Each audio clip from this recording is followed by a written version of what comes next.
And now for the highest honour in nature photography. I remember the very first one. It was a great occasion, and it's marvellous to see what it has grown into.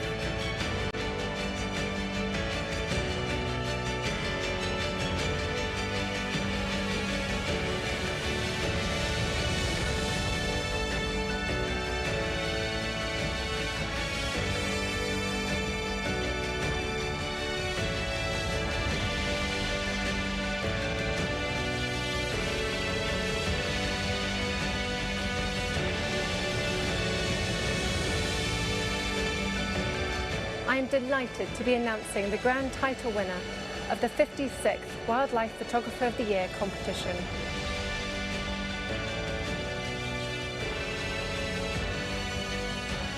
Are you ready to rock? Well, I think so.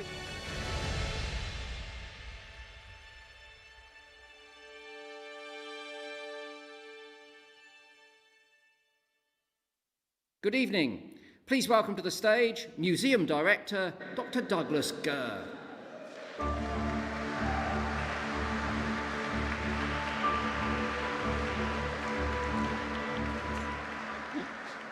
Gotta love a bit of Blondie, eh? Good evening and welcome to the 60th edition of the Wildlife Photographer of the Year. You know, looking around, it is just great to see so many friends and colleagues. Thank you for joining us on what is always one of my favourite nights of the year. Now, wildlife photographer is right at the heart of what we do here at the museum. We like to describe our mission as creating advocates for the planet. And what that means is inspiring people to care about nature, to care enough to want to protect it. And seeing the awards tonight, I think you'll agree with me that wildlife photography is a powerful way of doing this. You will see images that are not just stunningly beautiful and technically brilliant, but images that tell important stories of the threats to our fragile planet, but also stories of conservation, of optimism, of hope. Stories that we hope can help to inspire people to take action to protect our natural world. Now, behind every single one of the images you will see tonight is a very special person. Someone who has dedicated their life to capturing these important stories. You know, we are privileged tonight to be joined by some of the world's most talented, passionate, and critically acclaimed wildlife photographers. They are the heroes of this competition. Now, I know you guys are sometimes a little shy. Could I just ask all of our photographers to stand up for a moment?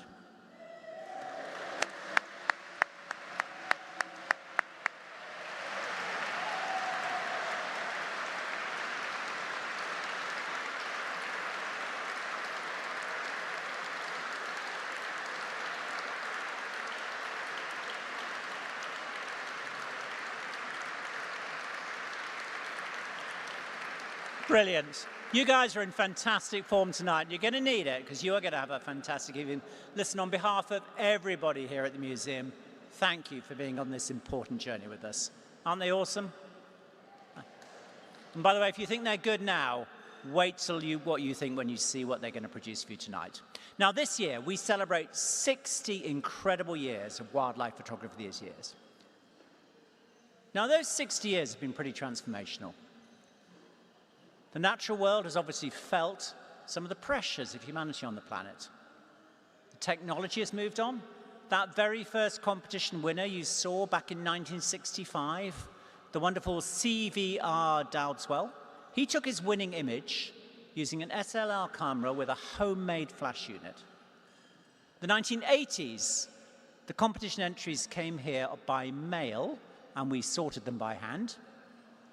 And tonight, for the very first time, because all these images are judged blind on pure merit, for the very first time, the judges have awarded an image taken on a smartphone. That's pretty cool.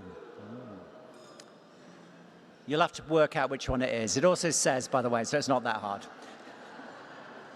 Competition has also grown. in its inaugural year, as you saw there in 1965, the competition received 361 entries. This year, it received just shy of 60,000 entries. 60,000 entries from 117 countries. And the reach has expanded. Wildlife Photography of the Year has become a global phenomenon. Of course, we have the flagship exhibition here in London. We also have a national and global touring exhibition, which this year went to 39 venues, 15 countries, 5 continents, and for the first time, we're in Sao Paulo in Brazil, we're in Busan in South Korea, and last week, and we've got a couple of folk here, give us a wave, we opened in Mumbai in India. Round of applause for Mumbai.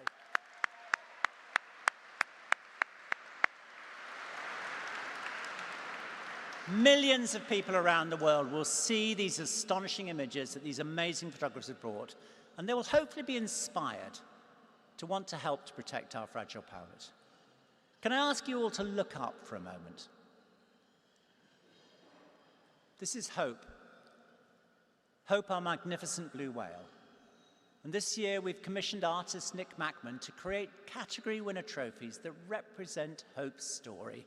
If you don't know it, come and talk to me. But it is an incredible story of both Earth's great biodiversity and also an icon of hope for the future. We were within an ace of hunting the most massive creature that has ever lived on Earth to extinction, and we stopped, and we turned it around. We can do this.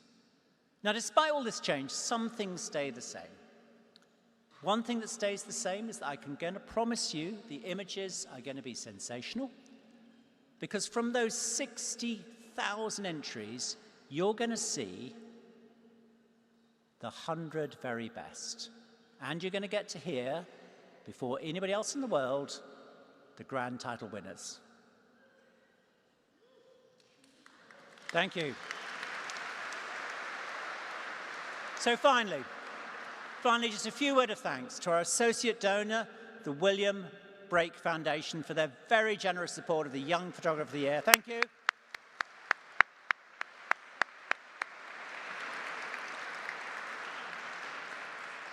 And if you're more than 18 years old, feel a bit depressed, because you will be blown away by the talent of our young photographers. Amazing what they do. A huge thanks to our international panel of expert journalists. Luciano Cantasani from Brazil, Paula Kahumba from Kenya, Rosamund Kisman-Cox from the United Kingdom, Chan Lee from Malaysia, the wonderful Miranda Lowe, our very own museum scientist. Miranda, give us a shout. Tony Wu from Japan. And the wonderful chair of judges, Kathy Moran from the United States.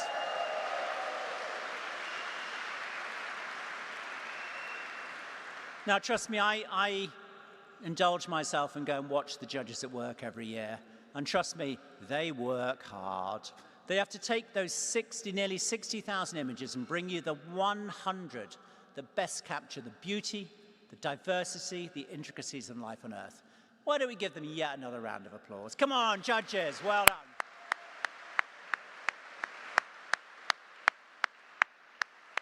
So, that's enough boring stuff from the director. We are ready to go. Without further ado, please welcome to the stage your hosts for tonight, Chris Packham and Megan McCubbin.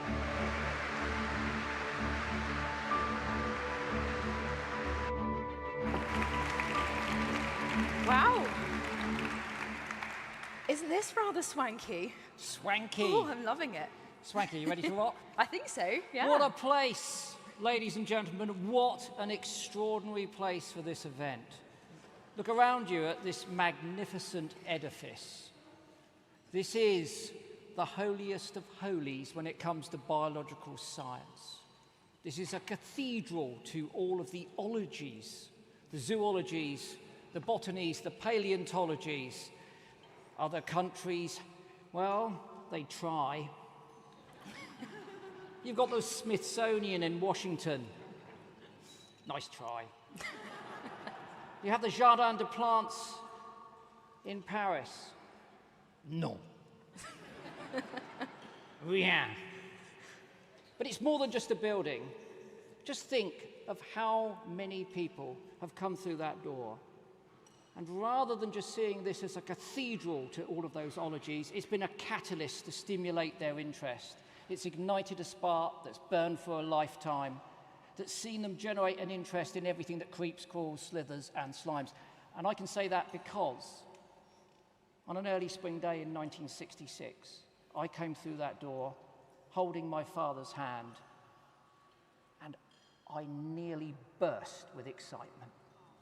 And if you'd have told me then that I'd be standing here now, I'd have probably openly wept.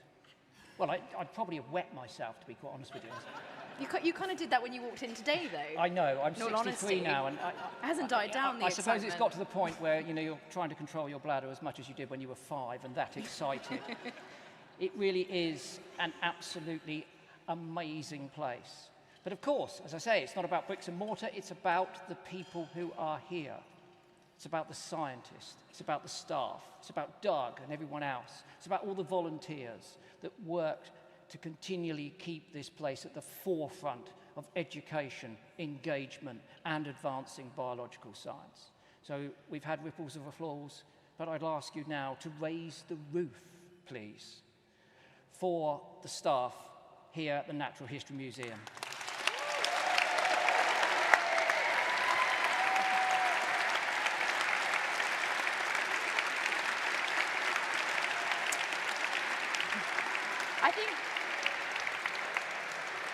I think we've all had a similar reaction walking through that door, that level of excitement, that curiosity, the natural curiosity that we all get when we step through and we go and explore and learn all about new things. And it really is the perfect home for the Wildlife Photographer of the Year competition.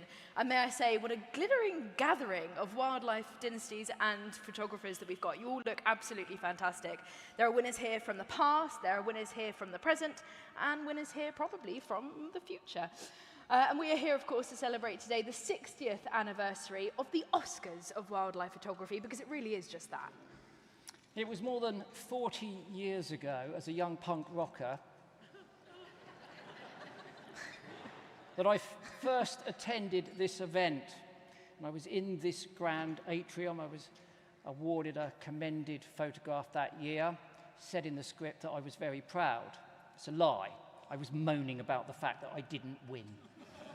At least you're honest. I was honest. Yeah. Subsequent to that, I've been very fortunate to have been a judge, a presenter, and a compere. And I've got to tell you that in my calendar, in our calendar, this is one of our absolute highlights to be able to come every year. And I need to tell you one other thing, because that evening changed my life, because I met someone here who's become a mentor, someone who I've turned to in times of difficulty occasionally, and certainly when I've wanted guidance.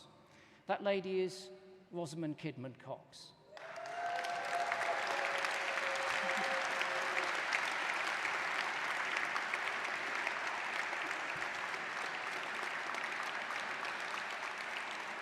She's told me when my photographs have been rubbish.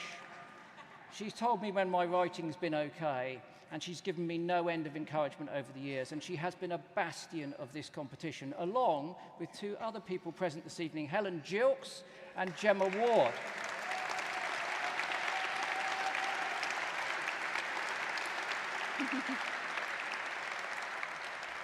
The competition really wouldn't be the same without them, and I've only really joined in the last 4 years, and I owe all of the organisers so much. And it's amazing that this competition has been going on for 60 years. I mean, I'm about to reach 30, so I've been going for half the amount of time that this competition has. And of course, over the 6 decades from its conception and its development, by what would become BBC Wildlife magazine to where it is now, in the heart of the Natural History Museum, it has, of course, influenced, inspired, and informed people about wildlife and conservation. It's raised the standards of nature photography to mainstream art, and, of course, nurtured new generations of photographers beyond anyone's wildest dreams. Tonight we are streaming the awards, so a big welcome to everyone who's watching from around the world. Anyone watching, and indeed anyone in the room who wants to help celebrate and join in the conversation, then please use the hashtag WPY60. We're about to reveal a very special collection of images worthy of this anniversary. Some will, of course, wow us with simple beauty and the complexity of nature, and others will make us think about our complex relationship with our natural world, highlighting care and compassion, as well as conflict and some really hard issues that we must all face. But through their emotional impact, many will move us, I hope, to take more action for the planet that we all claim to love. And at the end of the evening, you'll be able to view all 100 images in the exhibition, large and illuminated in their very best form, as the judges saw when they were judging themselves. Right, here's how it's going to work tonight. For each category, we're going to show you all of the pictures that were selected by the jury, and then we will, of course, reveal the winner from amongst those winners. When you hear us call your name, make your way to the stage. However, applause. I know you want to applaud them, but we have to outline a little bit about their work, celebrate it. This is their moment of glory. So what we'll ask you to do is wait until that winner takes to the stage to collect their award, then you can give them a rapturous round of applause, and then of course you can give them another enthusiastic round of applause as they leave the stage. So to keep things moving swiftly, when you hear your name come up, not too quickly because we're going to celebrate your work, then we applaud. Yeah, you've got it, perfect, right. The finale, of course, will be the announcement, which is a closely guarded secret, as to who will be the recipients of the 2 grand title awards. The Young Wildlife Photographer of the Year and the Wildlife Photographer of the Year 2024. So is everyone ready to go? Are you ready to go? Well, I'm ready to get off the stage because you're going to handle the first bit. I am, yeah. And I'm just going to nip to the loo because, you know, the bladder. Right. He's just overexcited all the time.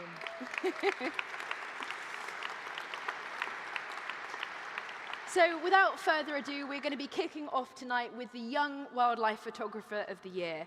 It was first created in 1981, and with a record-breaking number of young photographers taking part this year, we're looking at photographers aged 17 and under, which are broken up into 3 age groups.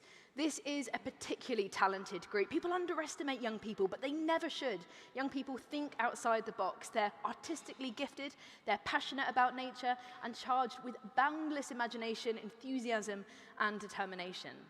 These are the future advocates for our natural world, with the drive and the skill to use their power of photography to celebrate the beauty of and importance of nature. So first up, young photographers aged 10 and under. There are 4 strong compositions awarded. A young stone chat,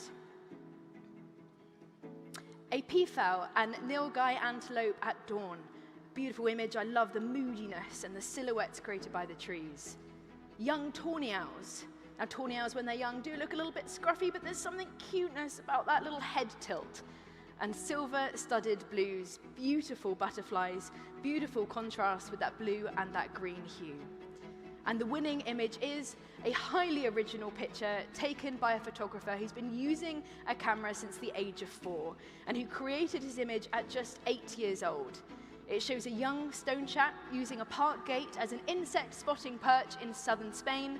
Instead of a close-up, Alberto Ramon Gomez has framed his picture so that the little bird sits delicately perched on one side of the big bolt and chain, with the colors of its juvenile plumage mirrored against the rusty iron, set against a golden backdrop of grassland. A wonderfully creative portrait, the harsh nature of humankind, the chains, the industrialness of it, with the softness of nature.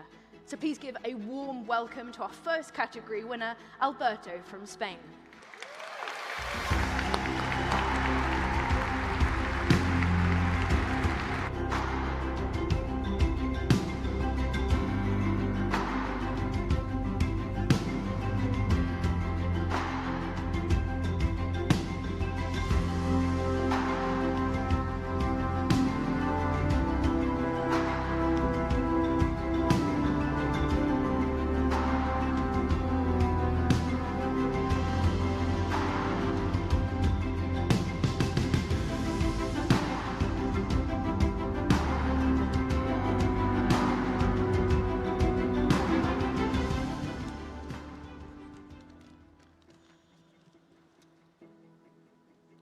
Good evening, ladies and gentlemen.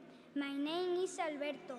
I am named years old, and I am Spanish. Excuse my English, but I have just started studying English at school. My biggest hobby is photography, something I have learned from my father. He has taught me how to use the camera and how to distinguish birds. It is a pleasure to be here in this wonderful place and to see that my photo has been awarded. It is incredible. Thanks to the organization for making it possible. Congratulations to the other winners.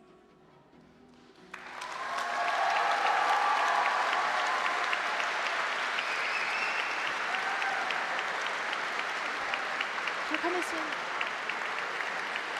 There you are. Now hold that. You stand for a photo with me. Come forward a little bit. Come stand there. There we go. Go, go. Big smiles. Yeah. Congratulations. Well done. Lovely to meet you. Oh, how amazing was that? It's so inspiring to meet young people who are really making a change and putting their photography out there to inspire and change the world. Absolutely lovely. So one thing that these young people show us is that sometimes the very best images are taken from our home patch. Now, I'm a big advocate for exploring locally. I always think global, act local, and I go to my same patch time and time again. Because when you're there, you really get to know your subject. You see the slight changes in the season. You notice when the light is best. You're able to hone your field craft and adjust your camera skills so that you're able to catch those unexpected moments and experiment creatively with all kinds of lights and angles. And without a doubt, the contender for the top prize of those aged 11 to 14 take their art very seriously. There are 5 awarded images from 5 different countries for this category. First of all, we have a cuttlefish with arms waving like seagrass. I love this, the sense of movement, the colors, cuttlefish, beautiful animal to photograph. Next up, a Cooper's hawk eating a squirrel. Lovely use of light, that golden eye there really draws your attention in. And now a fox eating its prey. Again, that amber eye, very different kind of sense, but great top predator. Next up, we have a whitethroat being measured and ringed, of course, incredibly important for conservation. And next up, a dispute between godwits. We've all seen them jostling about on freshwater shores, but they are just stunning animals, and to see them acrobatically in that light is an excellent photograph. All are very worthy of the prize, but what did the jury choose? It's a very hard job. It's an image that displays fieldcraft and camera know-how, but also has something a little bit extra, with the use of natural light and a painterly skill to create an image that has the drama of the Caravaggio painting. It's the evening meal taken in a wood in California by 13-year-old Packham. It shows a juvenile Cooper's hawk feasting on a squirrel. The focus on the eye, the framing, the heaven-sent beam of evening light together create a truly unforgettable image, something that all photographers go after whenever they're out taking photos. Coming from the USA, please welcome Packham to the stage.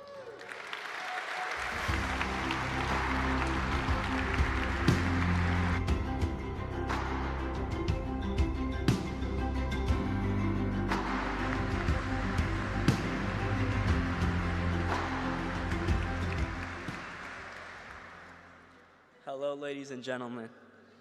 I want to thank the Natural History Museum, the WPY jury, and the organizers of this contest for the award. This is such an honor for me, though I'm sure the squirrel doesn't really feel the same way.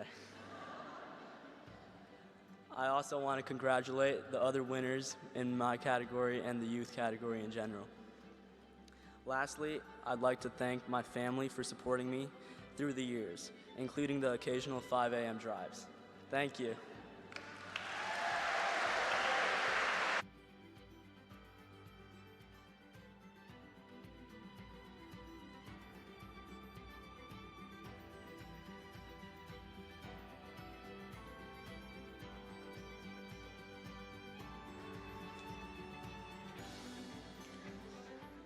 I love that photo, and anyone who's tried taking photographs of birds of prey know that you have to be so lucky and timely to be there to capture that sort of behavior. So absolutely excellent photograph. I love that one. Now for the category of photographers aged 15 to 17. We have another international selection for you with images of the highest standard. A cheetah deer and fawn at dawn. I love that use of light. Again, quite moody, the contrast between the softness of nature and those trees either side. A Jersey tiger moth roost. The color, the stripes, everything is incredibly striking about that image. A globular springtail and its globe of spores.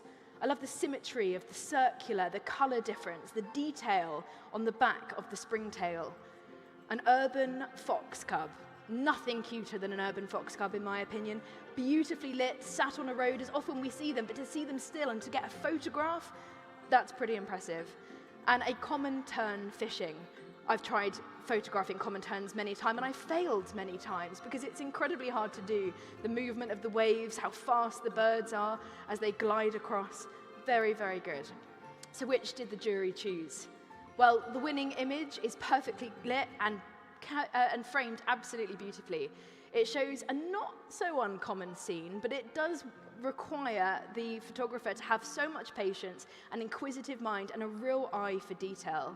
It's been taken by Alexis Tinker Savalas under a log and shows a 2mm globular springtail and the potential meal of a spore-filled fruiting body of a slime mold, and I love a slime mold. Using a special flash and diffuser setup, Alexis has achieved extra sharpness by focus stacking, combining a burst of images, each with slightly different focus. He's perfected his technique to the extent that he even has his own YouTube series on macro photography, and I highly recommend that you go and check that out. Alexis from Germany, please come and collect your award.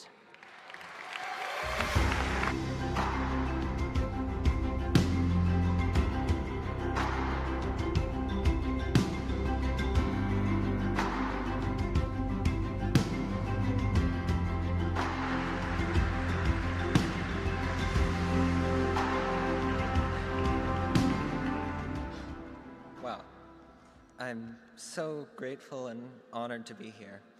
I wanted to thank all of the organizers and judges for making this incredible competition happen, and a huge round of congratulations for all of the other awarded photographers. You're all amazing, and it's been great meeting and talking to so many of you. Springtails have been one of my very favorite subjects for macro photography since I first saw one around 6 years ago. And to photograph one together with another weird and wonderful soil organism like a slime mold was a goal of mine for a long time. I found these in my local forest around half an hour from my home in Berlin in Germany, and I feel like that represents one of my favorite things about macro photography. I don't have to travel far at all to find fascinating species and just beautiful scenes and stories like this one. And by photographing them, I can show part of the natural world that very, very few people get to see. These organisms are extremely important to the world's ecosystems, but a lot of people don't even know that they exist. And I hope that with my photos, I can make more.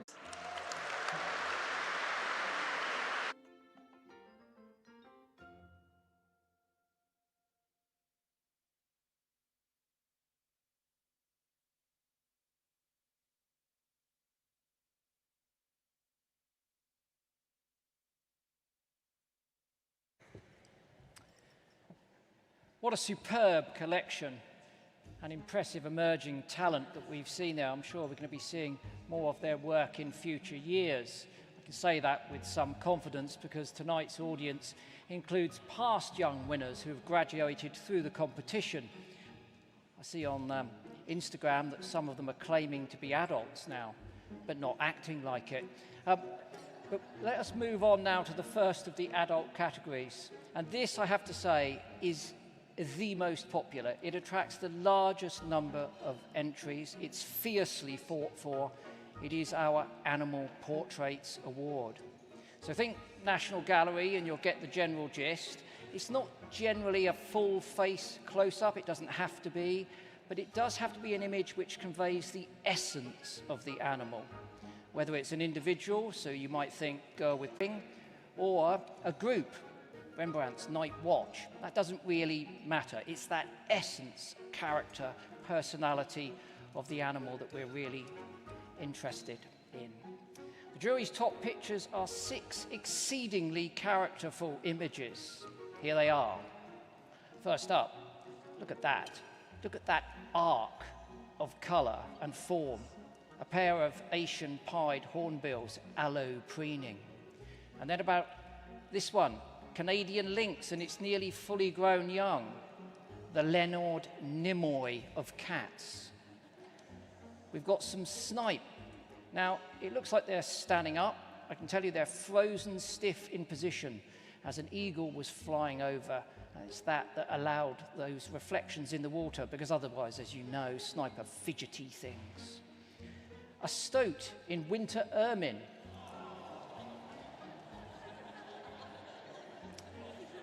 It's a beauty, isn't it? Look at that. And then we've got a jungle cat on a lookout mound, defining the dictionary definition of the word aloof. And last but by no means least, a rather grumpy grizzly bear fishing for salmon on a riverbank in winter. So all of these portraits, as you've seen, certainly have impact. A very tough decision was left to the judges, but I've got to tell you, on this occasion, it was the cats that got the vegan cream. John E. Marriott works in the wilds.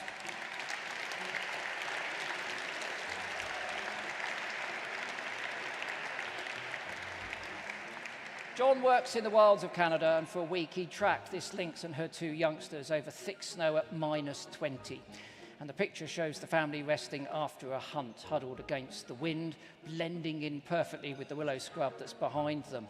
Just take a look at that thick coat they've got there. They've got those massive snowshoes, feet, perfect for chasing snowshoe hares across that snow. John, of course, wasn't similarly equipped in human form. He had to evolve to deal with the environment by taking on artificial snowshoes and plenty of outdoor gear. What I like about John is that he's a campaigner, and he campaigns for things lynx. He's very keen that the lynx keep their own fur, and he uses his imagery to expose the truth about the commercial fur trapping industry. We don't like fur unless it's on the animals. So give a big welcome to conservation photographer from Canada, John E. Marriott.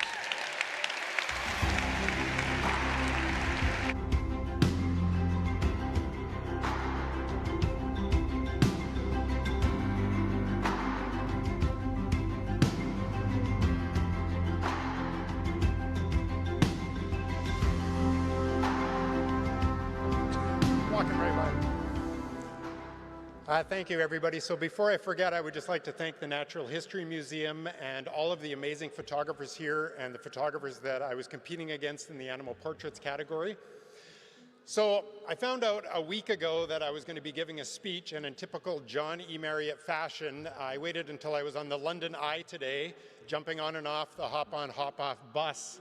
And I got back, put on this tuxedo, and while I was putting it on, I jotted down a couple of notes on a piece of paper. So I'm going to be winging it tonight. I heard that it's only supposed to be 2 minutes, so most of my thoughts were getting the 27 minutes down to 2. Third time is the charm for me. So this is third time I've been awarded in Wildlife Photographer of the Year, or nominated. And it's the first time I've been able to make it. So it's pretty mind-blowing. I think those of you that are here can fully agree with me. I've been working for 5 years on a big cat project. As Chris said, conservation is very near and dear to me. I think the Canada lynx is one of the most beautiful animals in the world. Unfortunately, that beauty also leads its fur to be one of the most prized possessions of the commercial fur trapping industry. And 5,000 Canada lynx a year are trapped and killed for their pelts in Canada, and they only bring in $100 for each pelt.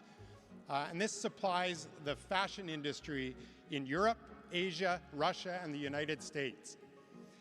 And really, Canada and this trapping industry are trapped in the past.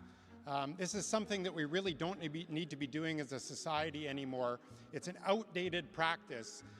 And if you want to learn more about that, I encourage you to go visit www.trappedinthepast.com.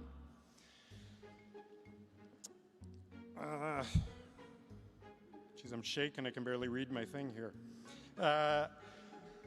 So this next part, I'm going to try not to get too emotional during it, but so 2 years ago at this time, I was fighting for my life.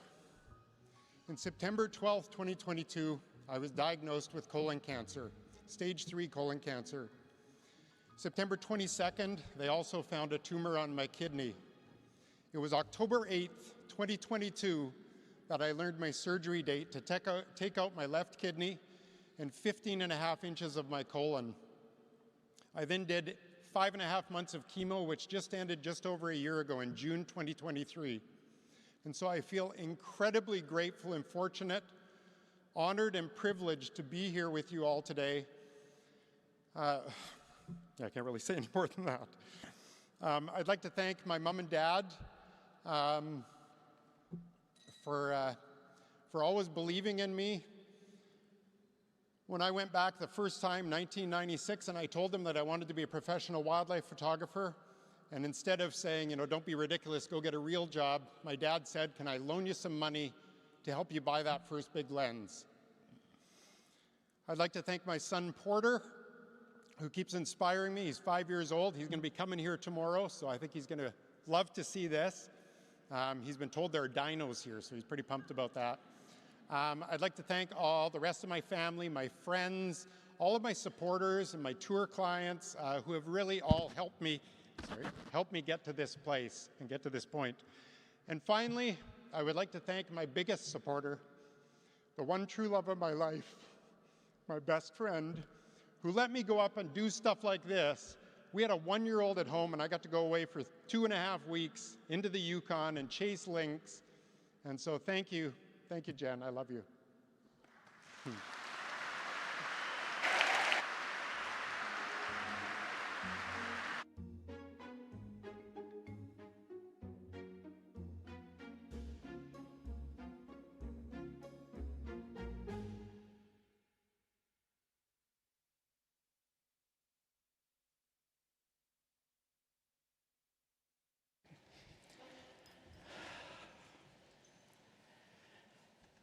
Now, for the second most entered category, animals in their environment.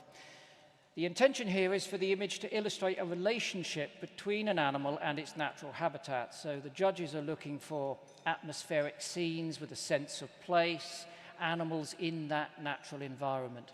And this year there are 7 awarded images, and they reveal the standard and the range with evocative scenes from all over the world: Antarctica, Australia, Portugal, Germany, India, and the far east of Russia. And the techniques involved include drones, camera traps, focus stacking, and plain old lying down on the ground.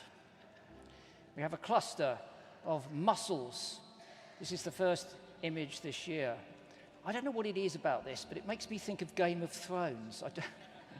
Is it just me? Is that not an army of shielded mollusks on the march? Next up, we've got some sleeping Indian elephants. Look at that.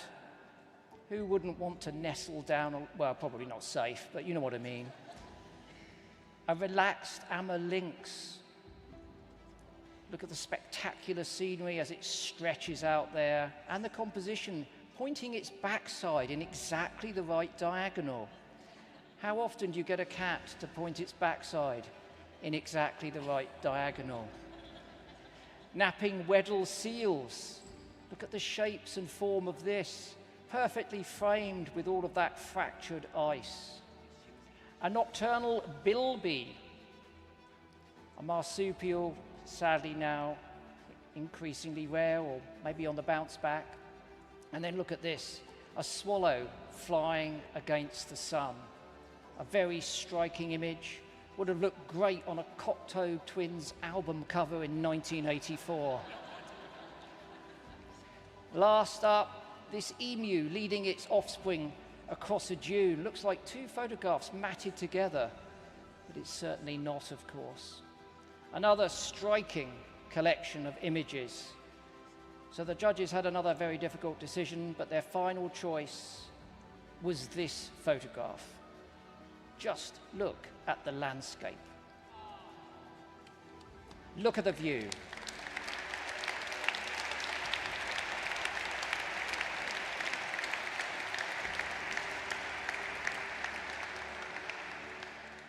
Look at the view and look at the alignment of the cat's arse. This is the Russian Far East. So to photograph any cat here, well, the only way to really do it with any degree of success is obviously with a camera trap. So for Igor Metelsky, the landscape backdrop was very important, as of course was the actual spot on this lookout bluff. Now he'd seen lynx tracks here and also that of potential prey, so he knew that they were in the region. But it took him a full 6 months before he got this picture with this magnificent cat relaxing and stretching in front of the camera. It might have just caught a glint of sunlight in the lens to get it to look down the barrel. But what Igor didn't realize until he was skiing back from checking the camera, that also one of the perils of working in this area was that a tiger had been around, and he judged from its tracks that it had been no further than about 14 meters from where he'd been at one point. What an experience, what a place, what a fantastic photograph. Let's give a massive welcome to Igor, who's come from Russia.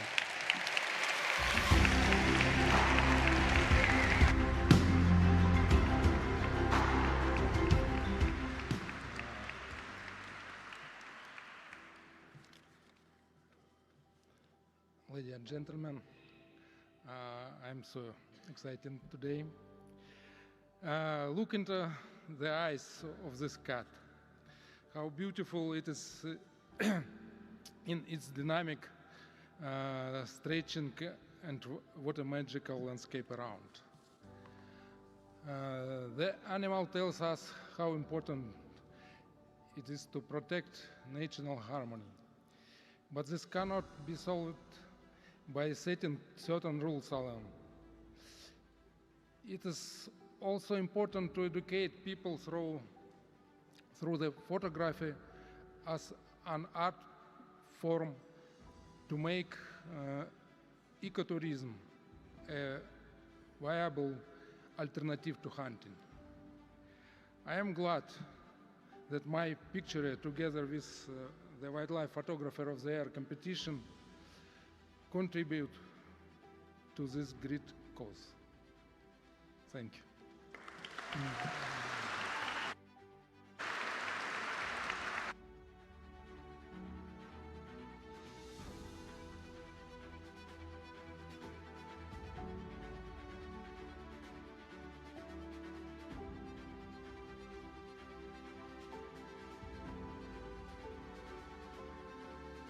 Very much.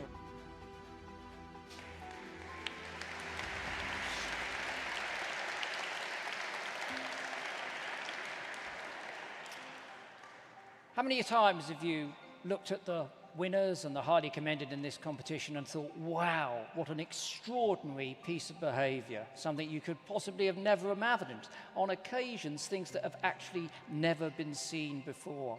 Revealing the wonders of animal behavior through artistry and knowledge is what the competition has become famous for over the past 60 years. And what a fascinatingly varied collection of image we have here in our first of our behavior categories. There are several, as you know, but first up are birds. So, the awardees in 2024 are two ruffs, getting a bit roughed up. Extraordinary here, these birds are on their lek, showing off to attract a female. Next up, a jackdaw demonstrating the art of stone carrying. And look carefully, these are smart birds. It has the smallest piece of hardened earth at the base of its bill and the largest at the tip. Remarkable. A peregrine falcon getting the better of a pelican. They don't care, they'll pick on anything, not interested in size. A barn owl family bickering. Well, barn owl families are always bickering, but look at the fantastic competition and composition of this one. A bowerbird recycling to produce some plastic art. So here's a photograph, a bit double-edged here. In the natural world, of course, they'd be looking to collect petals, parts of vegetation, insect elytra to decorate their burrow. But here, they're using plastic. And then there's another peregrine, but this one's starting small on the prey front.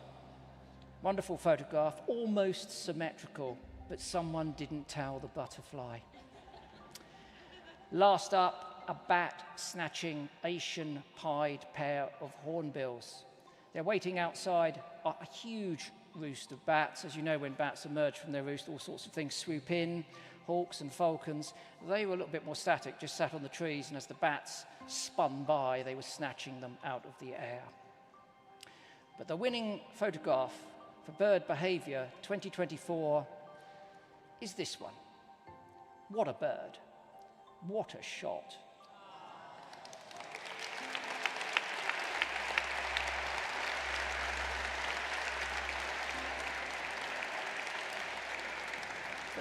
The photographer had been watching this pair of peregrines for a number of years, so he was perfectly primed to catch this serendipitous moment. Well, I say serendipitous, but Jack's eye was here on the Californian coast, but this is the only time that he'd seen a young peregrine playing with butterflies, and we know that they are trained by their parents. They frequently catch food, bring it back, often when it's injured, drop it, recapture it and release it for their young. But here is a youngster who's honing its skills by taking on a butterfly.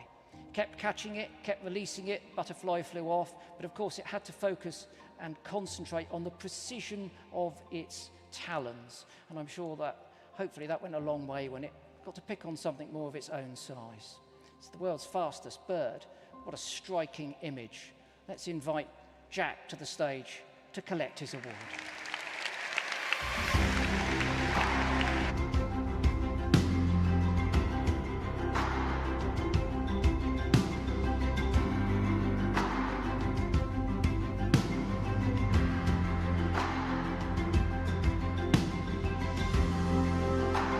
Good evening.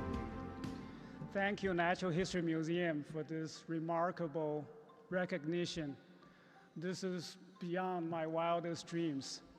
So I want to thank my family for their support, especially my wife and my granddaughter too, who is only 3 years old. Because she always comes to me and says, I want to see those bird pictures. And when I show them to her, and she'll say, wow, eyes wide open. So inspiring. So speaking of inspiration, I want to thank all the winning photographers here. Of all these years, I've learned so much from you guys. Last year, for example, I remember there was a winning image by Bertie Gregory. It's called Whales Making Waves. What a magnificent scene of these intelligent mammals. So here's a little secret. I watched the BBC's Frozen Planet 2 many times. Every time I watch it, the only thing that come out of my mouth is, wow, eyes wide open. So thank you for your excellency, my fellow wildlife photographers, and thank you for your inspiration. And lastly, I want to thank my photography friends back in the States and my Tsinghua and Beida classmates for your tireless encouragement. I wouldn't have been here if it wasn't for you guys. Thank you.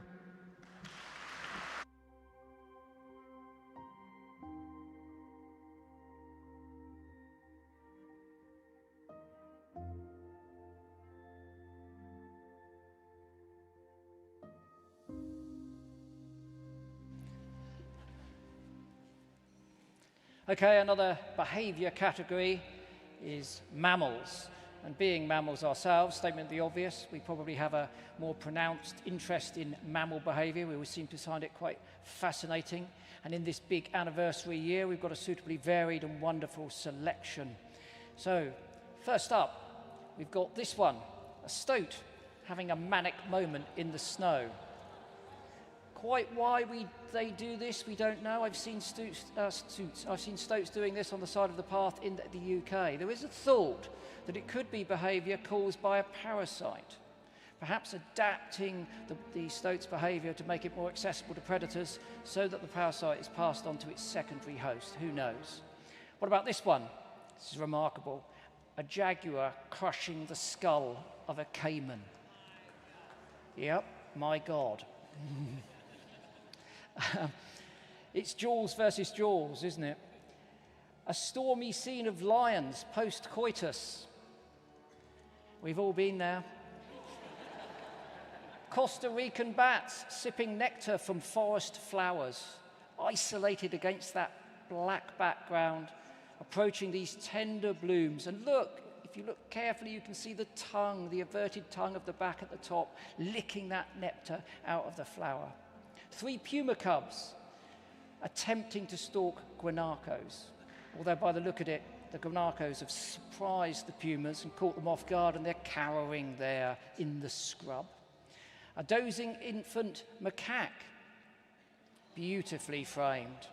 Look at the composition there, delightful. Red fox playing with a field mouse. I say playing, the mouse is still alive. Again, we see foxes doing this sometimes. They catch and release, catch and release, catch and release. Unfortunately, our domestic cats have the same habit on our carpets. And lastly, whilst we're on cats, this extraordinary image of a Pallas's cat.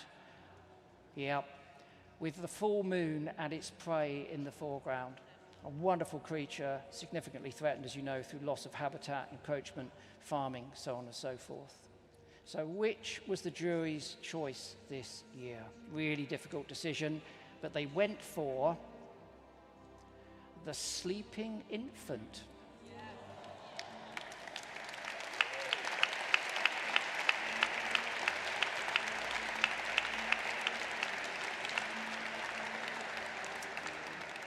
It's a very tender pose, isn't it? And I suppose in many ways so very human. The infant is there, still attached to the nipple, and it's a beautifully simple frame. The shape of that animal's limb draped there in that moment of slumber is sensational. It's a macaque. They're only found in Sri Lanka, and they are endangered. And they get their name, the tokay, from their little reddish tuft of hair on top of their head. You can just about see it visible on the infant here. So, please welcome Hikaduwa Liange, all the way from Sri Lanka. Thank you.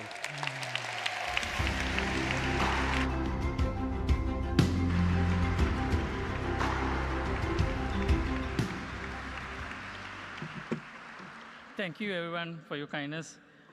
Good evening, everyone. I'm deeply honored to be at this magnificent venue among such amazing amount of talent and love towards wildlife photography. When I started my wildlife photography back in 2007, I had no idea that I will be recognized at this kind of a venue. We all know that photography has the power to make a change. I hope this image of mine will spark conversations and drive, bring out some actions towards conservation, and hopefully we can save our wildlife for many generations to come. As photographers, it's our responsibility to make use of our art to achieve that. And I take this opportunity to thank all other photographers who are sitting here, and the amazing elite panel of judges, and super duper team behind WPY 60. And special thanks to my wife, Telina, who is back in Sri Lanka, probably watching or not sleeping, I guess. And my daughter, Metholi, who is always encouraging, and my son, always encouraging, Vinuda. And all my friends back in Sri Lanka and all over the world, thank you very much. Thank you very much for having me here. Thank you.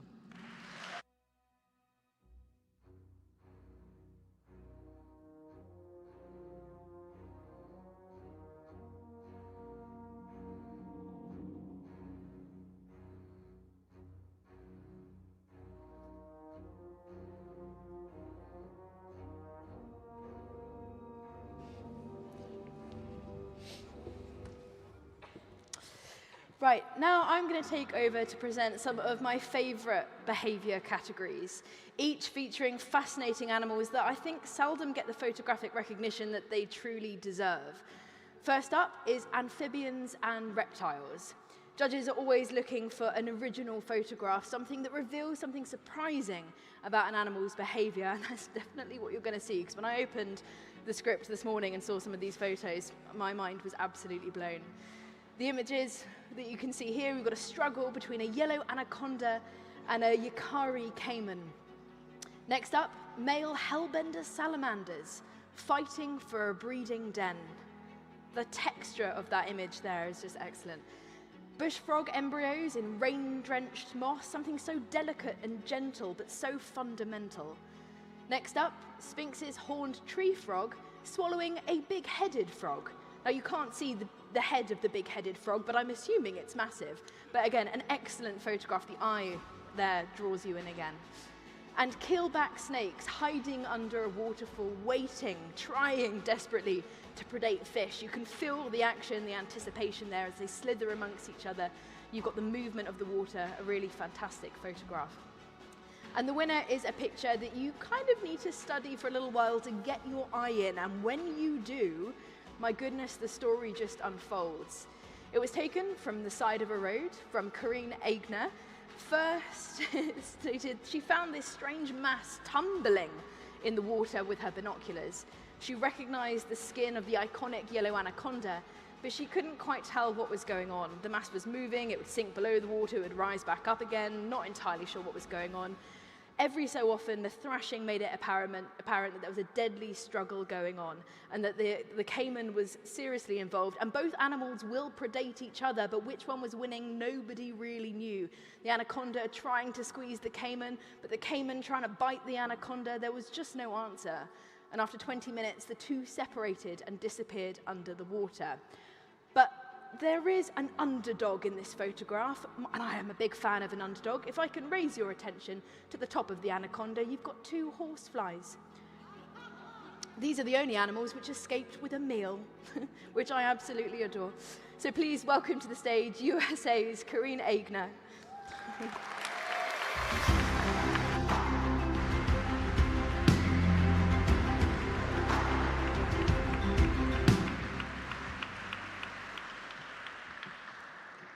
Good evening, everyone. John, you used your scratch of paper. I'm actually going to use my phone because I can't memorize all this. Happy 60th anniversary to Wildlife Photographer of the Year. I'm thrilled to be here as part of this milestone celebration. Congratulations to all the photographers who will be on the stage and who have been on the stage tonight. Your work continues to inspire me and make me a better person and a better photographer. Thank you to Kathy Moran for chairing another fantastic jury, and Gemma Ward for her 25 years of service to this fantastic competition. And I'd like to thank someone who's not here tonight. Her name is Eduarda. She's better known as Duda. She was my guide in the Pantanal, and she put us in the right position for this image. So I hope she's watching. Thank you to my parents, my mother, my father, who are watching from afar, and the 3Ks who are watching from home. And thank you to the judges for your impossible task of narrowing down, what was it, 60,000 images to these. And of course, thank you to the Natural History Museum for hosting an event that's become more and more important to bearing witness as the natural world continues to change. So you stole my word, because I actually wrote underdog here, right? So my sentence was, I'm a fan of the underdog. The creatures that everyone cringes at, the ones we learn to hate, the ones that often elicit responses like, ew, right? And the ones that send people running. But the underdogs, the creepy crawlies, they're the fabric of our natural world. They're essential to the health of the planet we live on, and these animals fascinate me and intrigue me and pique my curiosity. And each of these moments like this that I'm privileged to witness reminds me that each and every one of these creatures are individuals. They aren't just a species.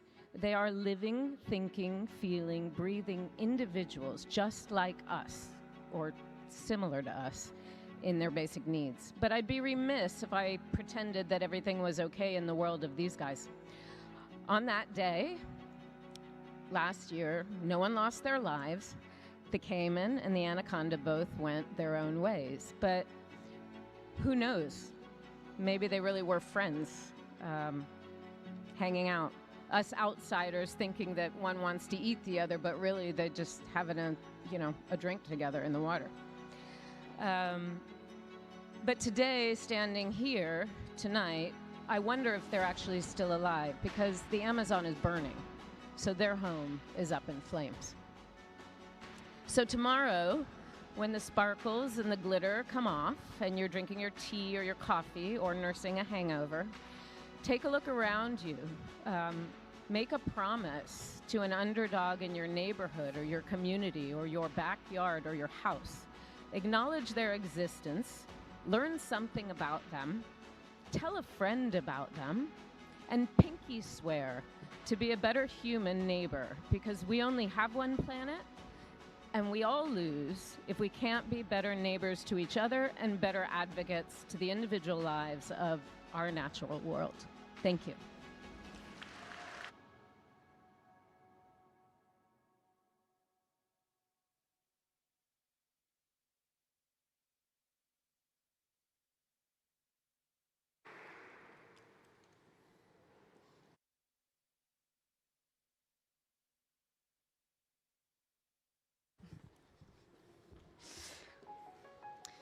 Corinne set me perfectly up there for the next category, which is one that I find fascinating. It's the small things. It is the ultimate underdogs, but it is ultimately the life force of our world. It is, of course, the invertebrates, those little creatures that drive every natural system, but also display some of the most unforgettable behavior. It's beautiful and brutal at the same time. And the awarded images are a male orchid bee collecting aromatic oil, the beautiful emerald tones of this insect just shining, showing you how jewel-like the invertebrate world truly is. Wood ants dismembering a ground beetle. Wood ants on their own seem like nothing, but as a colony, my goodness, they're a force to be reckoned with.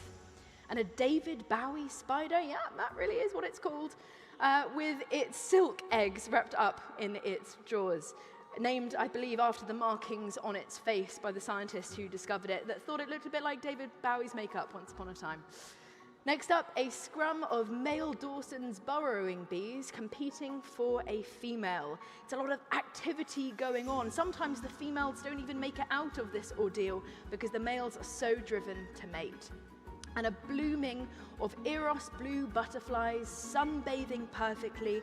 It looks like flowers, it looks like a meadow, but when you get your eye in, you see all those males, that bright blue, and a couple of females that are slightly browner.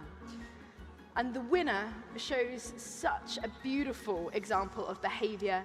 A dead blue ground beetle, itself a predator, being dismembered by a formidable force of wood ants. The ants have hauled it onto their huge woodpile nest, which Ingo Arndt is lying beneath. Very brave indeed, because of course at eye level, watching them snip the beetle into pieces, enough to fit in its multiple nest entrance holes, Ingo is himself being attacked and bitten and sprayed with formic acid. If you know anything about wood ants, of course, you know that they spray formic acid as a defense through their acidophore, as a way if a bird comes down. And of course, if you're there trying to photograph it, you're also getting covered in acid. It doesn't hurt too much, but you do smell a bit like vinegar. But the pain proved to be worth it, of course, resulting in this beautifully balanced, perfectly lit composition. Please congratulate Ingo Arndt from Germany.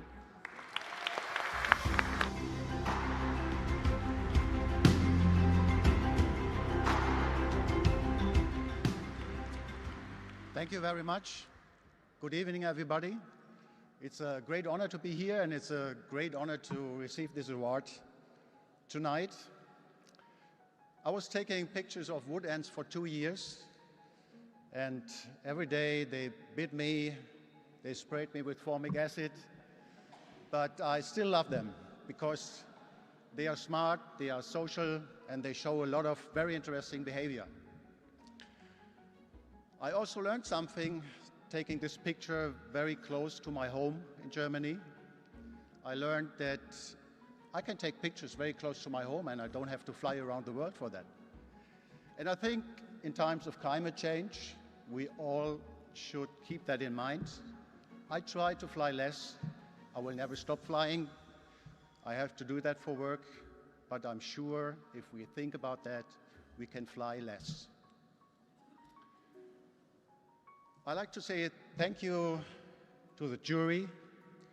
I'd like to say thank you to the whole team of the Natural History Museum that made this wonderful event possible. Thank you very much.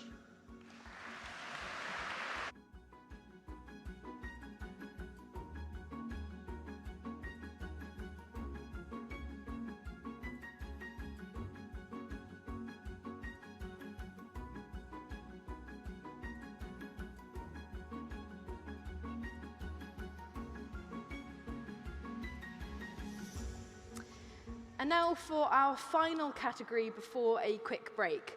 One of the early aims of the competition, and I quote here, was to raise the status of wildlife photography into that of mainstream art, and to be the world's most respected forum for wildlife photographic art.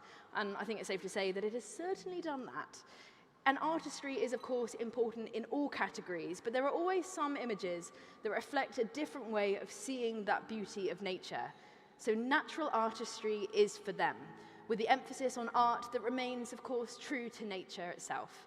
We have 5 pictures that our jury chose from. We have the Hockney flamingo, beautiful spider web. The photographers here saw this opportunity to photograph flamingos in a different way, and they've certainly done that in an original format. And then a low-ray chamois snow circle. Beautifully positioned, that contrast of all the shapes there. Absolutely stunning. We've got the Turner seascape.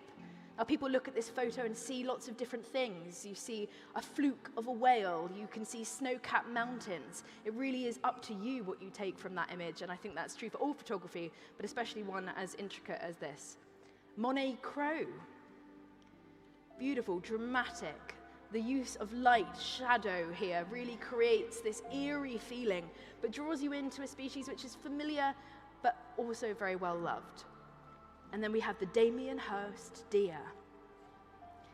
Beautiful, frozen, cold, the harsh reality, but also a reminder of the nutrient cycle, that death is equally as much a part of life, of course. Most people wouldn't look necessarily twice at the subject of this winning photo.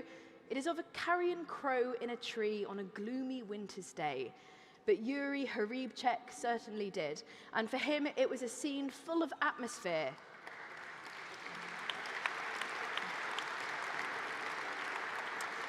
He took the image in the city park that he loves and featuring a bird that he sees often.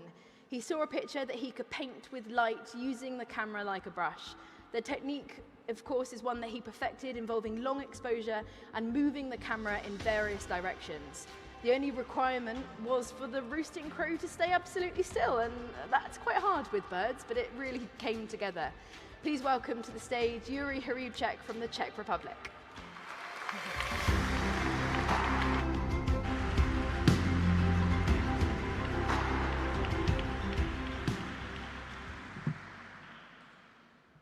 So good evening, ladies and gentlemen. So first of all, I would like to say that I'm really honored and humbled that my picture was actually awarded this evening. It feels like a dream come true. Well, but to be completely honest with you, my dream was just that one of my photos will be selected for this amazing Wildlife Photographer of the Year exhibition at least once in my life. So to be, and this happened this year, and so to be a category winner at the same time, it is actually not too bad, so I'm definitely not complaining. And yeah, I'm especially overwhelmed because natural artistry is by far the most favorite category, because for me, wildlife photography is not only about capturing reality. For me, it is more about translating my own emotions into photos. I want to present always not only what I see, but also what I feel in the nature. And so I'm using my camera as a painter's brush to achieve that. I would like to thank also to the organizers of this remarkable event. You are not just displaying amazing images, but we are also connecting people to the wonders of our world. And all these beautiful images bring us closer to the nature, and they inspire us to protect it. But to be honest, I am not entirely sure whether I should also thank to the jury members. I will explain it, because actually this photo has been taken in our city park, just 5-minute walk from my home. And so by awarding this photo, the jury provided my wife with a really strong argument against me taking any photo trips. So now whenever I mention traveling for photography, she just simply asks, but why don't you go to our park if you are so eager to take some of your blurry pictures? So.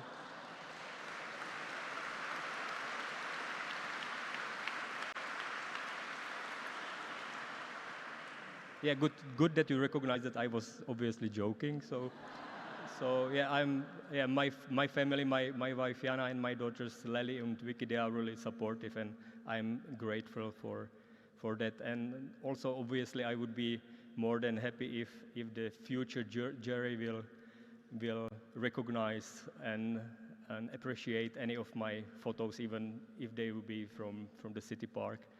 So with that, thank you so much, and see you hopefully soon again.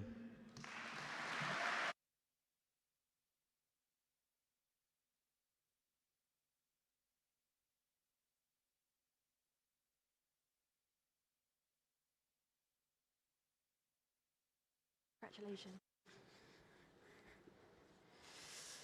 Well, that brings us halfway through what I think you'll agree was a massive, magnificent collection of images worthy of the 60th anniversary year. We're now going to take a short break, so go to the loo, fill up your glasses of wine, and we'll be back in 20 minutes. In the meantime, marvel at the show you're about to see and look back at some of the winners over the last 60 years.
For the highest honor in nature photography.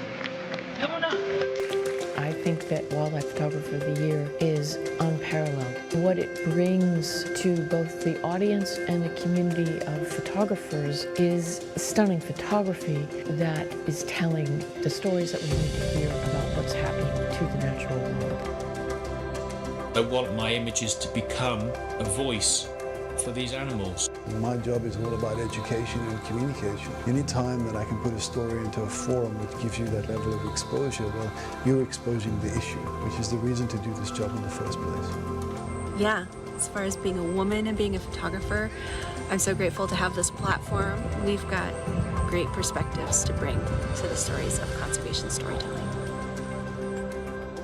It takes a lot of skill, dedication, also story behind the image is really important. I'm glad to be a part of this competition. Wildlife Photographer of the Year is the longest running and most prestigious event of its kind in the world.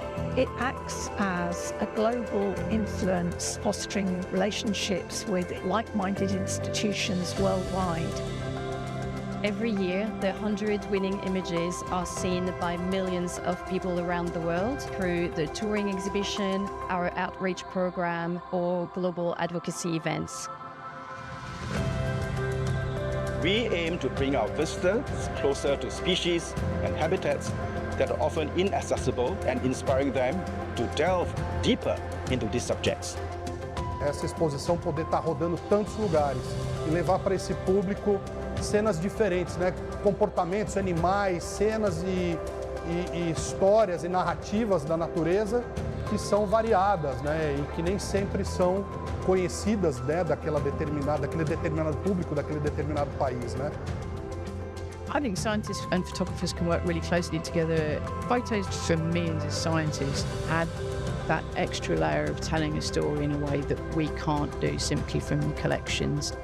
It's where the analysis, the research and those images can come together to tell that story, get it out there to people, get the understanding and inspire action. WPY is so much more than a competition. It's a real community of photographers from all around the world. The Wildlife Photography of the Year Academy is a youth programme to inspire young photographers, telling their own stories of their own local nature and become advocates for that. It was really eye-opening. I started thinking about wildlife from a different lens, from a different perspective. I learned a lot about animal behavior, conservation, helping the wildlife. We are facing environmental catastrophes all over our planet. There are more endangered species than ever before, and yet a growing number of people really show their love for the natural world. The Wildlife Photographer of the Year plays a vital role in this awareness.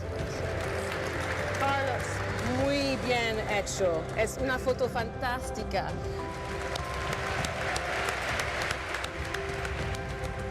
If I had to describe Wildlife Photographer of the Year, that's tough. Monumental. Dynamic, thought-provoking, Influential. educational, change-making.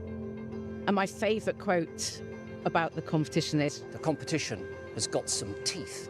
I love that.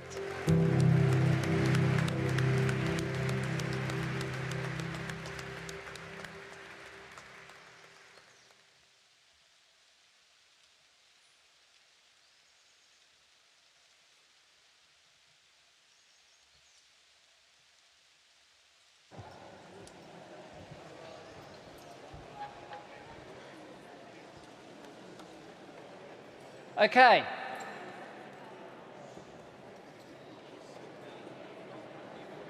Okay. Thank you. The competition has some teeth. So let's bare those teeth a little. It's an enormous privilege for me to come here tonight with my stepdaughter. You know I genuinely love this building, this edifice, what it represents, and this competition. But of course, I'm here to do a job, and my job, along with Megan, is to celebrate the work of the great photographers here this evening. But I also come with a duty, and I've got to exercise that duty now. The first thing I need to do is to tell you that because we're celebrating 60 years, we've not only been capturing the beauty of nature for 60 years, but we've been documenting its demise. I don't need to tell any one of you that we're in a crisis, a climate breakdown crisis, a biodiversity crisis. So let me ask you, is there a single person here tonight who could put their hand on their heart and say that they are doing everything that they need to do to address that crisis?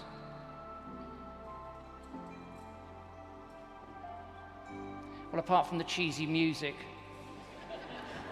that was an honest silence.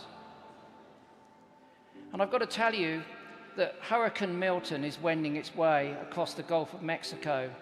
And if you look on your social media, you'll see hundreds of thousands of people departing Florida. And by the end of the week, at least tens of thousands of those people will be homeless. Their businesses will be ruined. Some of them will have lost their lives. The significance of the crisis that we're in must not be underestimated. So we have to act. We need to do more, every single one of us. So what I'd like to do is to ask you to take part in an impromptu protest. Don't worry, Doug. There's no super glue. We're not going to spray orange paint all over the whale. I'm not even going to ask people to block the aisles so that we can't go and urinate. But I'm going to tell you in no uncertain terms what you could do as a means of protest that would make the greatest difference to your personal carbon footprint. And there are three things. The first might be tricky. Don't have children.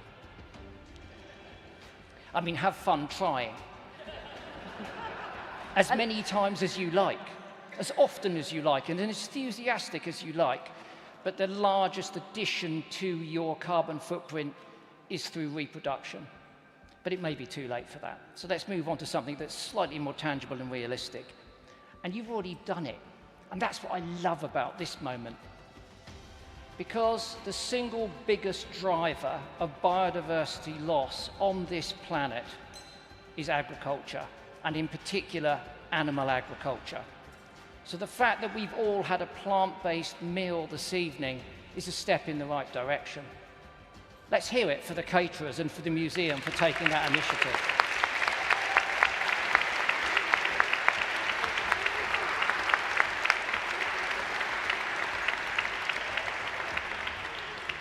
Please, please think about eating less meat.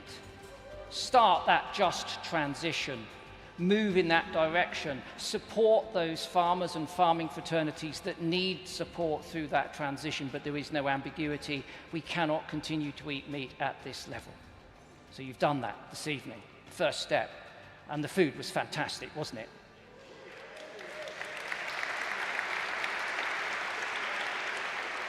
So what about the protest? Well, I don't want you to do the protest tonight, actually, because it might just slow things up. What I'd like you to do is to do it tomorrow morning, whatever time you come round, in your hotel or your home, wherever you are. Because the third most important thing that you can do to reduce your personal carbon footprint, you probably got in your pocket. It's choose carefully where you put your money. Where you invest your money counts a lot. Your bank, your pension, your insurance. Because a lot of those banks are still investing in fossil fuels, and they're still investing in arms, and they're still investing in tobacco, and they're still investing in poverty. So the single biggest change you can make, you need no glue, you need no powder, you need no paint, you need no sitting in the road. All you need to do is change your bank account to a bank account which is ethical. Now, I bank with Triodos. I'm not here to promote that bank. You can go on a website called Mother Tree. And if you go on Mother Tree, it surveys all of those banks which tell you that are most suitable for you, those that have the right type of accounts. And it will take you no less than 3 or 4 minutes if you do it on an app. Now look, Bezos, Musk, Gates are unfortunately not in the building.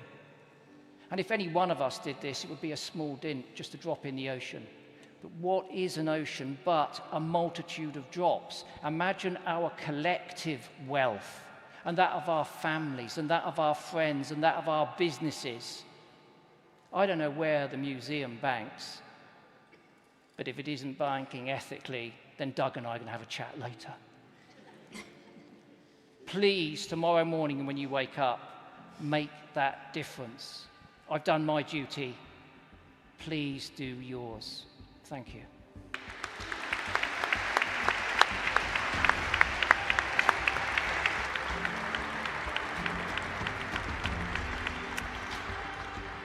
It's, in all honesty, very hard to follow Chris when he starts talking about this kind of thing. But it's so important, of course, that we all pull together at this critical time and do what we can. We've enjoyed a plant-based menu, and we've watched so many films that illustrate people going above and beyond to try and inform, educate about the most beautiful parts of our planet. And of course, Wildlife Photographer of the Year, it goes beyond anything like that. It goes all around the world. It shares a platform of critically important natural stories. And regardless of what language you speak, you can see an image and you can feel something. It can empower you and motivate you to wake up and do something different. So it's brilliant that we're using our photographs to do that, but we've got to continue going that extra step further. Now, before we begin with the rest of the categories, we have a very special award for this anniversary year. It's called the Impact Award, to recognise the power of photography to celebrate, promote and inspire positive action and change for the better. The jury chose 2 images to receive this honour. The first one comes from the Young competition. It shows a juvenile whitethroat being gently held while its measurements are recorded. An identifying ring is attached to its leg before the bird is then released. The data from bird ringing, as you probably know, is done by so many trained volunteers all over the world, but it provides invaluable insights into the life of our avian feathered friends. We understand more about their health, their populations, and it's so important for conservation because very sadly it often reveals the decline of so many species that were once regarded as common. Ringing is so critical, and this picture by Livia Pavlova from Poland is an amazing 14-year-old photographer who has been attending and photographing bird ringing sessions since she was 9. She hopes her photography will inspire others, but especially young people, to take action for nature, and that is what we need at this current time. The young generation are at the forefront of talking about the biodiversity crisis and the climate crisis, and that is just brilliant to see. So please welcome to the stage Young Impact Award winner from Poland. We've got Livia Pawlowski to the stage.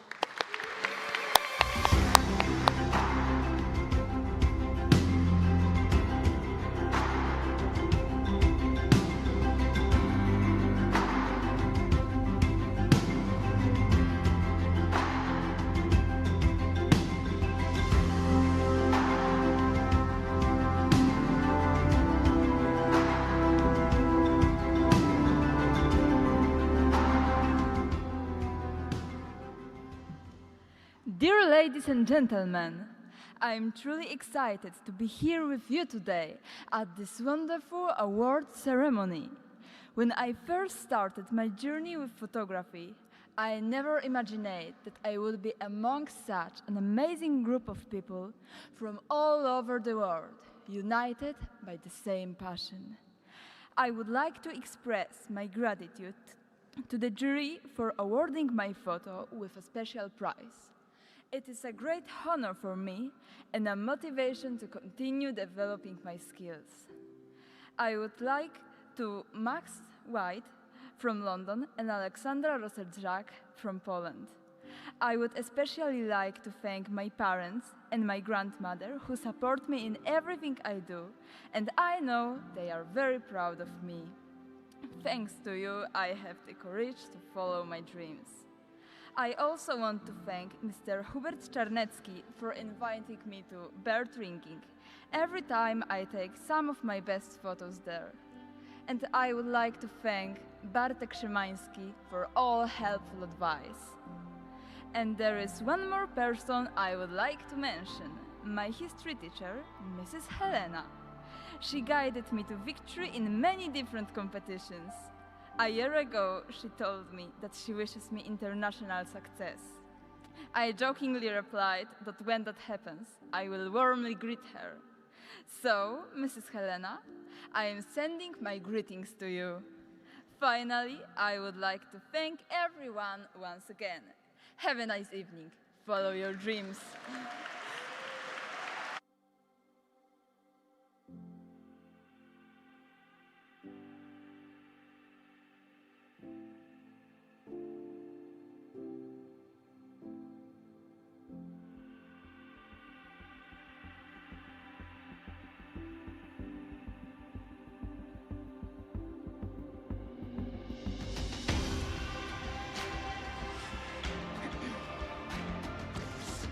And now for the second image to receive our Impact Award. Meet the greater bilby. Here you can see this rabbit-sized nocturnal marsupial sitting beside its burrow in its arid environment, eye to eye with a camera trap. This is truly a symbol of hope. Ravaged by introduced foxes and cats, the main cause of the extinction of the lesser bilby, the greater bilby has started to bounce back in islands of protection, the result of major efforts from conservationists, Aboriginal people, and it turns out the photographer as well. So please welcome to the stage Impact Award winner Yannico Kelk from Australia.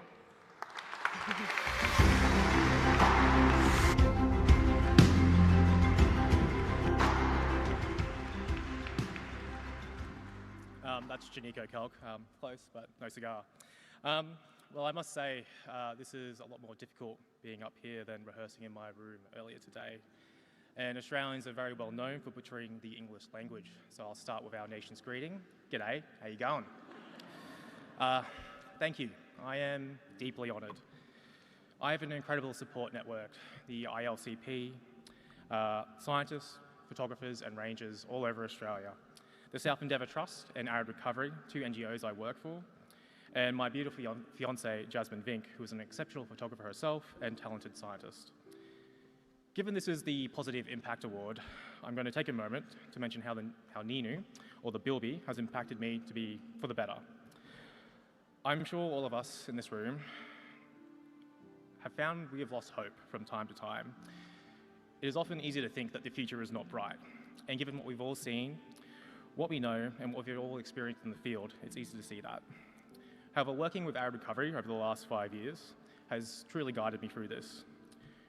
During my first visit, I managed to coincide it with one of the worst droughts in living history at Arid Recovery. It was difficult to see any life at all, and the landscape felt entirely dead. During my second visit, I was there for 4 months, monitoring reintroduced mammals with a network of trail cameras.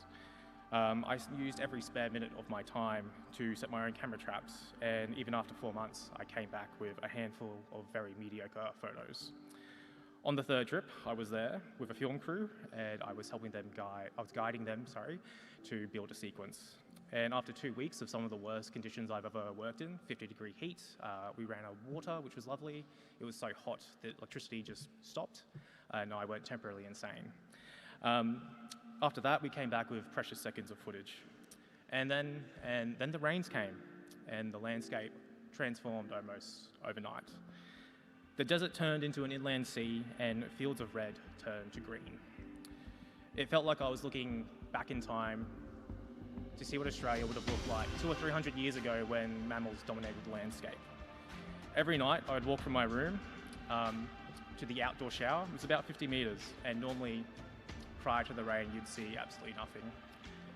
But during those 50-metre walks every night, I would see 2 to 3 bilbies, bitongs, bandicoots, hopping mice, geckos, snakes, and the odd western quoll hunting in the background. And while the rain had a very large part to do with that, it's a small but passionate group of people at Arid Recovery, the Arabana Indigenous Rangers, and the Roxby Downs local community who work around the clock to keep these animals existing at Arid Recovery over the last 20 years. And when you see this, when you see these guys working together and you see the results, it's actually quite difficult not to be hopeful. Thank you.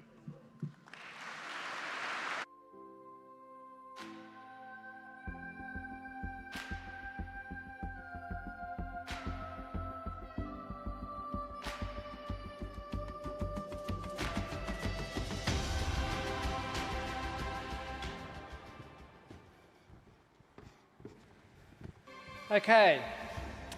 Next up then is our next category that we're going to be looking at this evening, and of course it's a very important one. It's plants and fungi. The plant kingdom and the animal and the fungi kingdom are intrinsically linked. They form a major part of that thin web of life which covers our planet, upon which, of course, everything else is dependent. And over the years, we've had some fabulous entries in this category. I think it might be under, resourced sometimes, it may be under-supported botany, but certainly when it comes to photography, we've had some incredible images. The judges this year have chosen 4 pictures to represent the importance of these groups of organisms, with one photographer scooping no less than 3 placings. So first up they are a carpet of bluebells below a woodland canopy. Look at that magnificent mosaic of colour taken here in the UK in the early days of spring. You can see the blue flush there in the clearing, and the rusty bracken that remains from the previous season, and the fresh green of the oak. Next up, high altitude Andean paramo vegetation, a striking image that looks like it could have come from another world here in the sunrise or sunset with these remarkable plants. A beautiful palette of woodland hues. Look at this tangle here, this rich mixture of life. Again, the rust of the bracken, the bilberry green in the foreground, the yellow of those autumn leaves, and then the twisted, gnarled branches of the birch. And finally, a flowering oyster plant isolated amongst this rotting seaweed.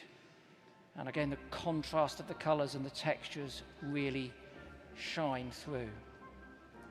The winner this year, 2024, in the plants category, is this wonderful woodland palette. It's superbly framed.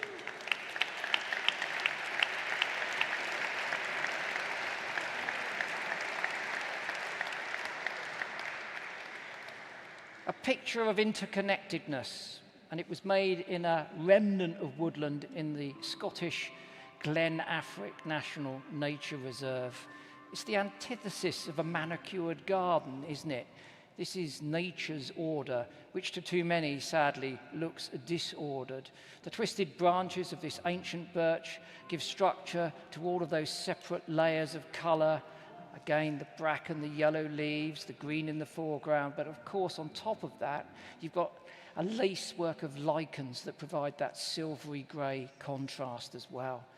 What an absolutely beautiful photograph. It's one of those photographs you just wish you'd been standing there.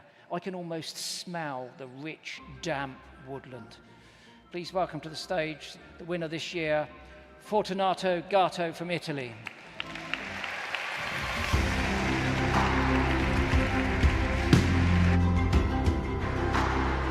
Wow. Wow. It's amazing. Good evening, folks. It's a huge privilege to be here tonight, and I wouldn't be here if it wasn't for my deep connection to these incredible places. You know, when I venture into these remote areas, my primary goal is not taking a picture, but to develop a relationship with the surrounding until I feel part of it. This kind of approach helps me to build a better understanding of nature, and as I feel part of it, I believe I can share a more authentic story. It is a sort of inner journey that transforms completely my perspective. In those moments, I also realize how lucky I am. There are people who cannot embrace this privilege for many different reasons. The idea of giving them a few instants of peace and wonder through these pictures literally drives my passion, and it makes it a true mission. And of course, it's for all of you to appreciate, respect and preserve nature, to give the future generation a very good reason to hope and be aware of the beauty around them. Thanks for this award. I'm beyond pleased to be here tonight and celebrate nature with you.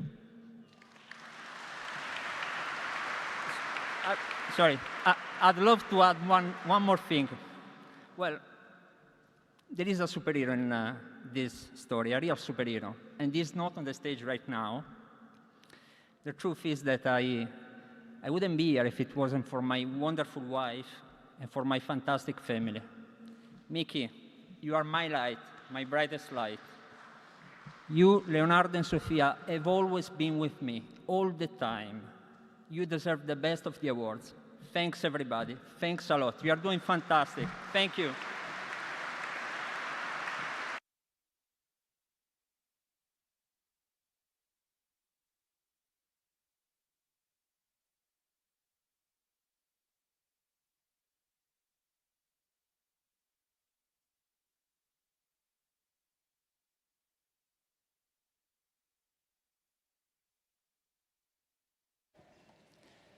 Next up, Wetlands are the bigger picture, focusing on the vital nature of freshwater ecosystems.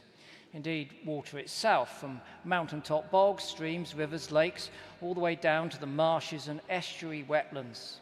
Now, the pictures that we're looking for here can be powerful through their sheer beauty and vital importance, or they can focus on an environmental story. Our awardees this year are a mass movement of tadpoles swarming up from the bottom of a lake in Vancouver. A waterfall on the flanks of a Javan volcano. It's a lost world, isn't it? It's only short of Conan Doyle and Raquel Welch. An oasis of wetland in the cut and drained peat bog of Finland. Finland, I think, is the only country left in the world that is burning peat to generate its power. It's bloody bonkers, Finland. You've got to stop it. Let's hope this picture carries a message. And last up, look at this, another lost world. All you need is the curve of a diplodocus's neck in the middle there, and this cotton grass and pine swamp would be Jurassic rather than Russian. The jury's winner is this gloriously life-affirming picture. Just look at this.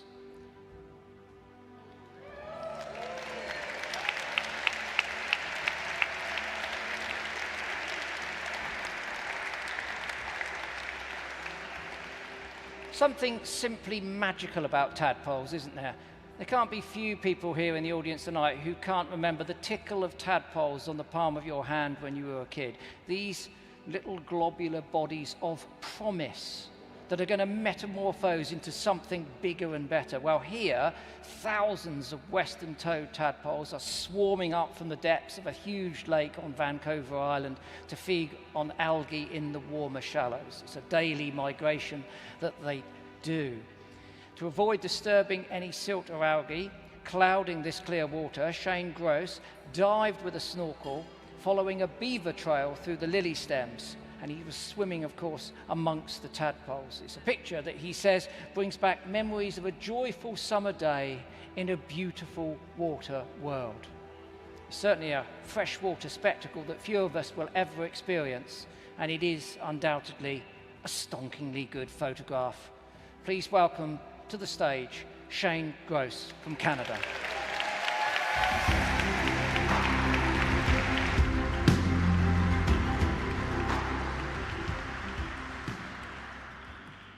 Thank you. I have to admit I'm a bit relieved. I got pretty nervous when I saw the other images in this category. I thought maybe the judges had sobered up in the meantime, but nope, it's still me. Look, this is a huge honor for me personally, but I know that this is not about me. This is about the tadpoles, and it's about wetlands, and so I just want to say thank you to Wildlife Photographer of the Year for coming up with this category and giving a voice to wetlands that have been overlooked for so long. Thank you so much.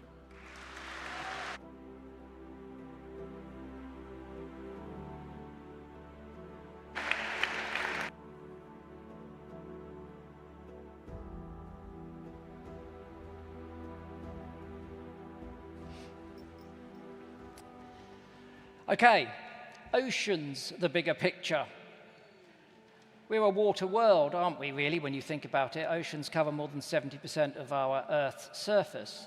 But what happens in those waters, sadly, is more often out of sight and out of our minds. We are terrestrial, air-breathing mammals.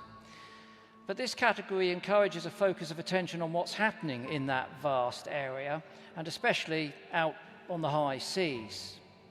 We have 4 thought-provoking ocean photos to show you tonight, chosen by the judges as contenders. A blue shark caught on a long line in the Atlantic. 80 million sharks are captured in our oceans every single year. Top of the food chain predators, ripped out of the water for their fins and meat. It is unsustainable. End of. Next up, a shearwater and its deadly plastic stomach contents. I mean, just take a look at this. It looks like a bizarre jigsaw, but all of those pieces have come out of that bird's gut.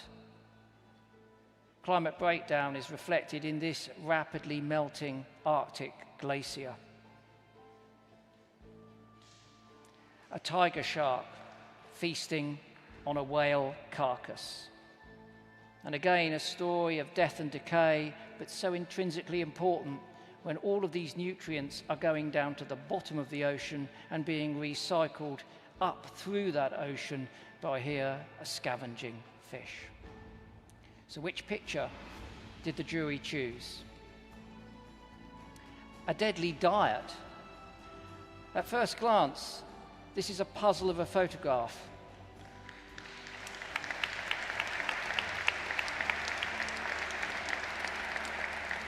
But the grim connection is there for you to see. All of those 403 pieces of plastic have come from this shearwater's gut. And it would have started to accumulate them when it was a chick in the nest, and rather than the adults giving it small pieces of rock to aid its digestive process, they would have been picking up pieces of plastic if they could find them. Then it gets worse, because when they're foraging, I can tell you that they're ingesting more and more of this material. And this is a rare species. 3/4 of the flesh-footed shearwaters breed on Lord Howe Island, and that's where the picture was made. They're declining, okay, mainly through the fact that they're getting caught on long line hooks, but now floating pieces of plastic have been added to the hazards they face.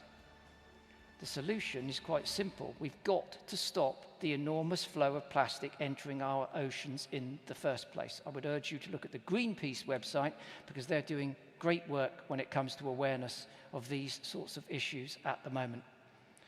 Before you do, please welcome our winner to the stage, Australia's Justin Gilligan.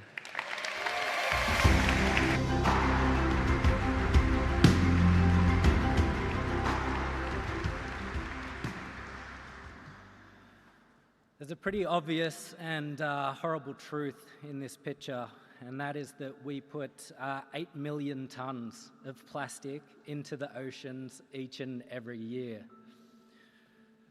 This devastates a variety of wildlife in a range of different ways. Nowhere is immune to this impact.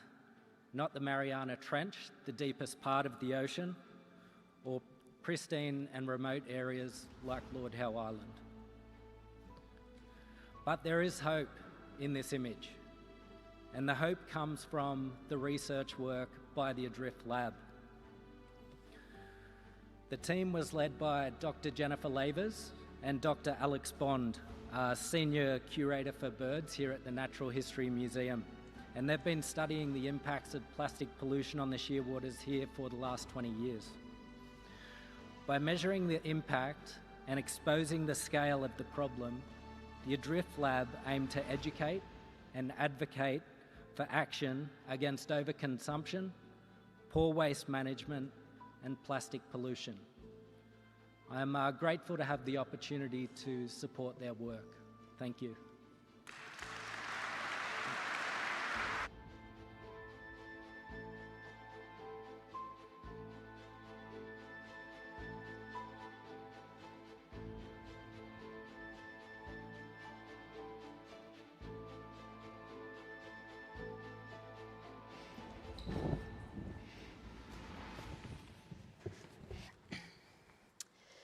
Next up, we're diving under the water, looking beneath, and into the freshwater and marine worlds where out of this terrestrial world are sites of extraordinary behavior from species which are just so magnificent and awe-inspiring. Very different photographic skills, of course, are needed to create such pictures in these conditions, and a considerable amount of knowledge and patience is needed. It's a category where the arrival of the digital camera equipment has made a transformational difference over the 60 years of the competition, allowing more time underwater without the need to surface to change your film, wide-angle compositions, heightened color and clarity, and greater control of difficult light conditions. The jury's collection of this year is a global range of subjects, starting with a West Indian manatee and her calf in eelgrass. What a picture of devotion, of sweetness, of just adorability. The wrinkles on the calf, just something about them that makes you just, well, they ooze cuteness. And a beautiful image with the colors there as well. Next up, Pacific lampreys moving upriver to spawn. It is the kind of, I don't know, the monotone of this that I really enjoy, because you still get the movement, you still get the activity of these amazing animals as they go about their reproductive cycle. A curious young leopard seal. Leopard seal is, of course, one of the most ferocious predators in our southern waters in Antarctica. A beautiful portrait, dark and stormy and mysterious. And a broad-nosed pipefish camouflaged in seagrass. I know this was a very hard photograph to take. Photographers took this as they came up for a bit of a break from diving, and they spotted this in the grass and had to take a photograph. A crested horn shark eating a Port Jackson shark egg case. Now, Port Jackson shark egg cases are that spiral, beautiful shape that wedges into rocks and crevices, but of course, they become prey as well. But the question is, what was the jury's choice? Well, it was this, the beautiful, most menacing-looking portrait of a leopard seal I have perhaps ever seen, and I love it.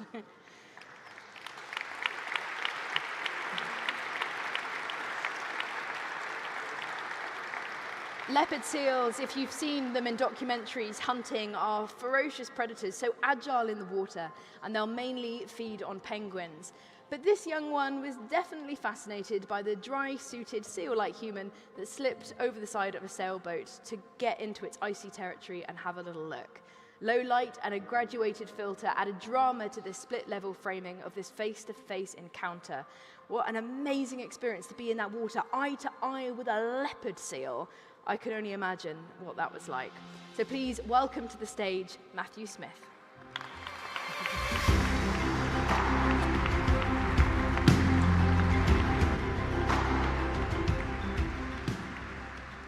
Good evening. Well, this is fun and exciting, and if I'm totally honest, slightly surreal.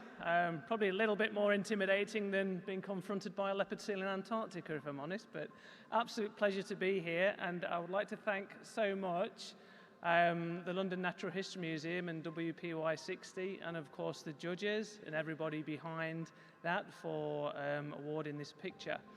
But as many of the photographers in here tonight will know, that any memorable wildlife photograph is generally the last link in a long chain of events that took you to that moment in time to get that picture.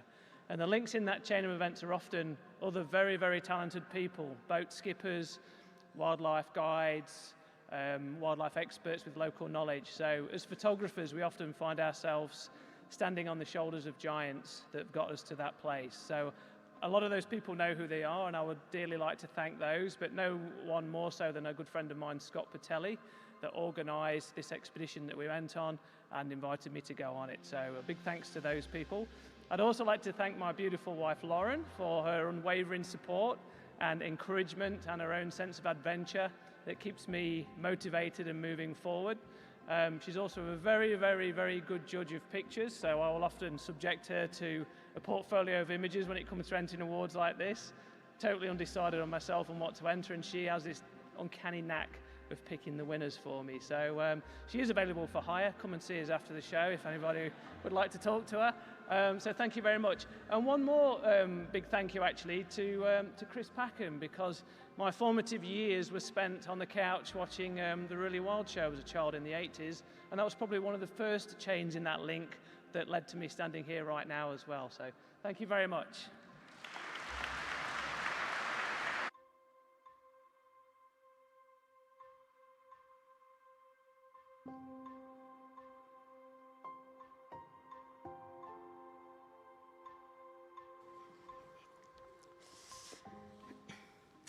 Now we've come to our urban wildlife, the category that reminds us that we share our built-on environments with so many other creatures, that we should be more tolerant of the species that we share our homes and lives with. Sometimes they go unnoticed, but they are there, and we should see the extraordinary in the ordinary from time to time. But it's a category which is so exciting. It is promoted for more than 40 years. Indeed, Chris was even a past winner, I believe. I haven't seen that photograph, but I hope to do so. So as countries develop and encroach on the world's wilder spaces, non-human and human animals are forced into closer coexistence. What's remarkable is that we are so seldom aware of where our neighbours are, what they're up to, and how they impact our lives. So for this category, there are 3 very different images that remind us of just that. Curfew time for people in the village when the elephants come to town. Beautiful light there as the elephants walk through houses, people sleeping in their beds, as these gentle giants walk through, trying to avoid, of course, human-wildlife conflict. A tiger overlooking the human occupation of its territory. So many expanses of villages and towns have caused deforestation in tiger territories. And so this is a familiar sight, not for us, we don't get to see tigers very often, but certainly from the tiger's perspective. And last but very definitely not least, the coyotes out after midnight. This photograph was taken in Canada. I've been there recently and I could hear the coyotes out of my aunt's window. They really are walking around in the towns and the villages. I wasn't lucky enough to see them. I didn't have the patience that this photographer had because they're really hard to see, and this is an excellent, beautifully lit photograph. And the winner of the urban wildlife shows the landscape of India's Western Ghats, outside protected areas where human occupation dominates. The remarkable thing about this and other regions of India is that so often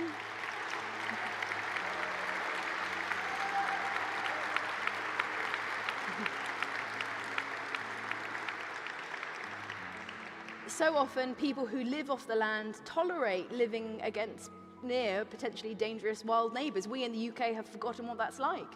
We used to live amongst wolves and lynx going back 300 and 400 years respectively, and we've forgotten what it's like to live amongst those apex predators, but so many people around the world, of course, haven't.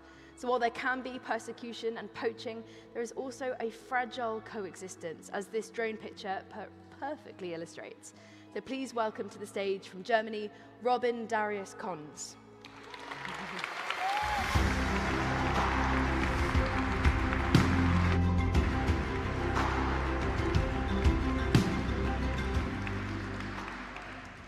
Well, wow. Words fail me. I've written a script and now I can't talk. So, well, I would first like to thank the Natural History Museum for getting us all out of our field clothes, because we're not used to this. We're used to, well, flannel shirts, winter jackets, raincoats. We're used to that. So thank you very much for getting us into formal wear. I think we all clean up very nicely. I would like to thank all the participants, everyone in this room. Without you guys, it's just been impossible. Pushing us, seeing the boundaries, what we can get, the amazing photography, the images, it's just outstanding. And furthermore, the youth, the young photographers that we have here today. You guys inspire us. You guys are the future. We only basically are here to follow what you guys are doing right now. It is phenomenal. I thank everyone in the youth category, what you guys are doing. Bravo. Furthermore, I would like to thank everybody at home, my entire team, from the company that I work with, Fellas Creations, and there's a lot of names, sorry for getting into this. So there's Adarsh, Vaidehi, Nakul, Parinit, Eric, Sri Harsha, Rajeshwari, Kavya, Pranav, Varun, and everyone else. I would not be here with any of you guys, so thank you. Again, I would like to thank Dohini Nilkini Philanthropy, whose efforts in nature, her passion, and also making this possible, because we're working on a project on this landscape showcasing the fragility of the Nilgiri Biosphere Reserve. She's put a lot of effort behind all of us and made this possible. So a big round of applause for her whenever we get the chance. Again, Rowan Matthias and Smithy Rana, without you guys, again, I would not be here. Your unmatched passion for the natural world of the Nilgiris, you have nurtured and protected this area. You're the custodians for the last 3 decades, and you have taught me pretty much whatever I know in that area. So again, thank you. I would like to thank my parents for allowing me to skip school, to be in the wild, to explore it as much as I can, and, well, as much as I can say, being right here. Last but not least, a person who's sitting in the audience is Sandesh Kadur. You have mentored me for the past decade in the world of natural history and filmmaking. Thank you very much for teaching me everything I know about the natural world and in photography and filmmaking. Thank you.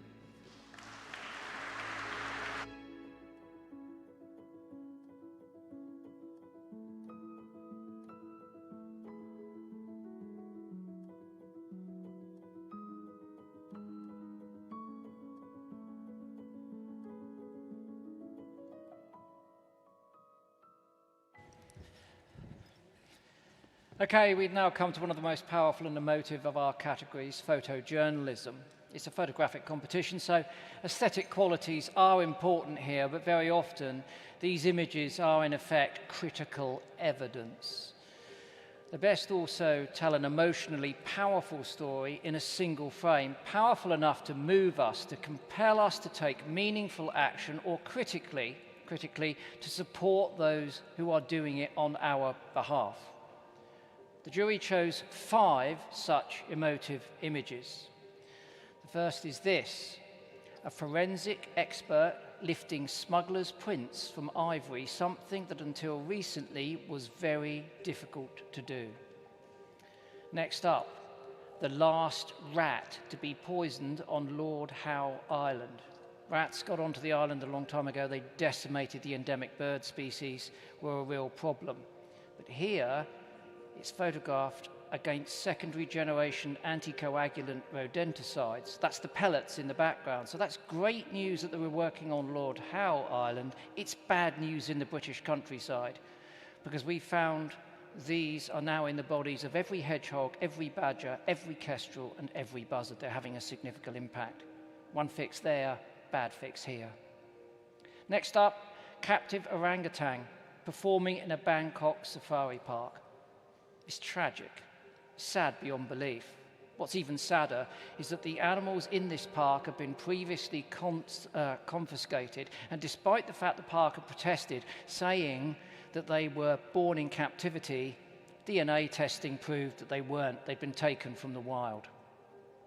A humpback whale, unable to dive, and here starving because it's entangled in ghost fishing gear, and this is a problem all over the world. The gear was removed, but sadly, the whale was too far gone. And then migrating birds killed by flying into Toronto's high-rise building. And I can tell you that every year, 1 billion, just let that sink in, 1 billion birds are killed flying into buildings in North America.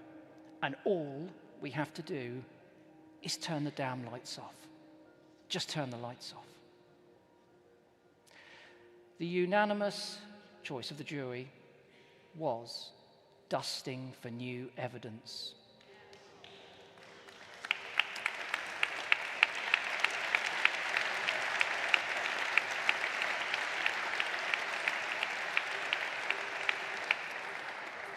Now, a lot of work went into the creation of this picture. Not least was gaining the trust of the crime experts involved.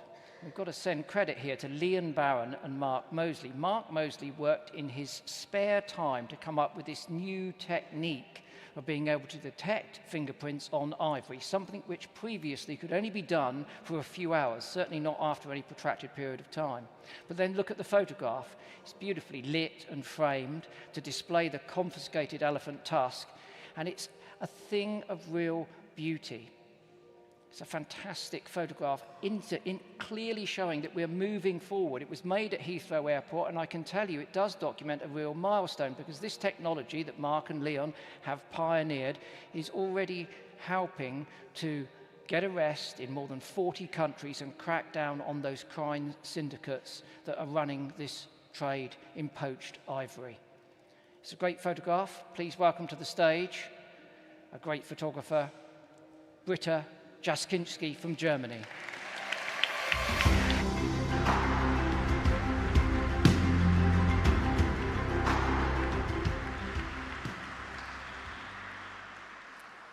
Thank you so much to this year's jury. I feel humbled, especially now where I have seen the selection. I feel very humbled that my photo resonated with you. Thank you so much to the Natural History Museum and the Wildlife Photographer of the Year competition for 60 years now, to give opportunities to us photographers to not only celebrate the beauty of nature, but also to shine a light on the destruction of our planet and the problems we are having. Some of you might know that I have been documenting the wildlife trade, or actually the ruthlessness of the wildlife trade, for quite a few years now. And I can tell you that I have had many moments where I feel ashamed to be human. How we can end the suffering is what literally keeps me awake at night. But what gets me out of bed every morning is the people who speak out for animals and for nature.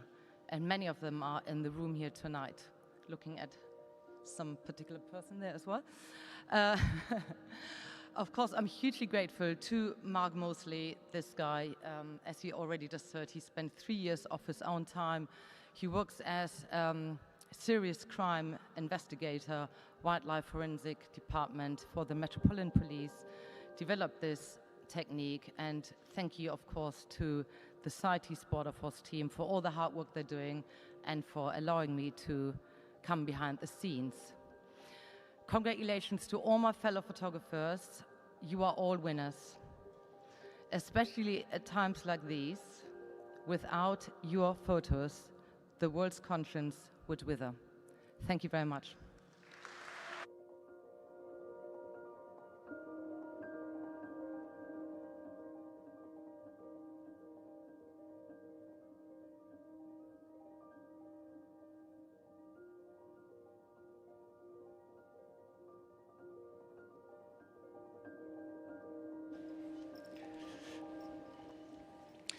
Now we move to the final part of the ceremony with 2 special awards and then the 2 grand title awards. So first up is the Photojournalist Short Story Award. So this is given to a story with 6 equally strong and creative images.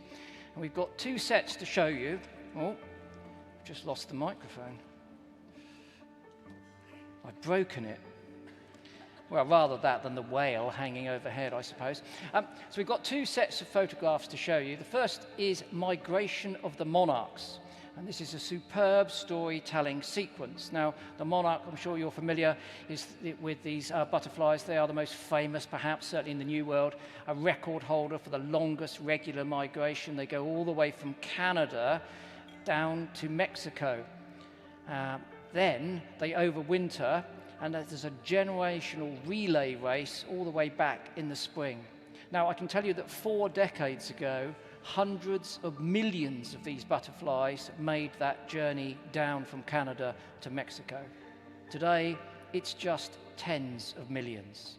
And that's why there's an army of volunteers and conservationists who are trying to help the species, whether it's through protecting the forest wintering areas, or protecting its larval food plants in North America and Canada, or, of course, critically, through education.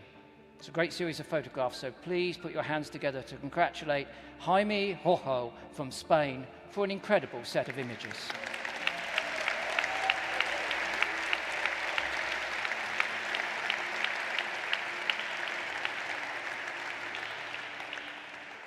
I've been fortunate enough to go to that forest on 2 occasions. The first time I went in the 1980s, it was teeming with butterflies. I've been again more recently, where deforestation has meant that the climate has changed, and that means that where they've been thinning the forest, the cold air gets in, and when the butterflies are hanging on the trees in those remarkable masses, sometimes they freeze to death. And I stood alongside a scientist in those woodlands, and we were knee-deep in dead monarchs. Next up, though, is our winning story, Dolphins of the Forest. It's a rich sequence featuring the Boto, the world's largest river dolphin, and it is an inhabitant of Amazonia's flooded forest. It's a fish eater, so it invariably comes into conflict with the people who make a living from fishing. They are killed sometimes as bait to catch larger, more valuable catfish, but in some region, this pink river dolphin is still revered as a supernatural shapeshifter in a magical underwater kingdom. Please welcome to the stage our storyteller of the night, Thomas Peshak.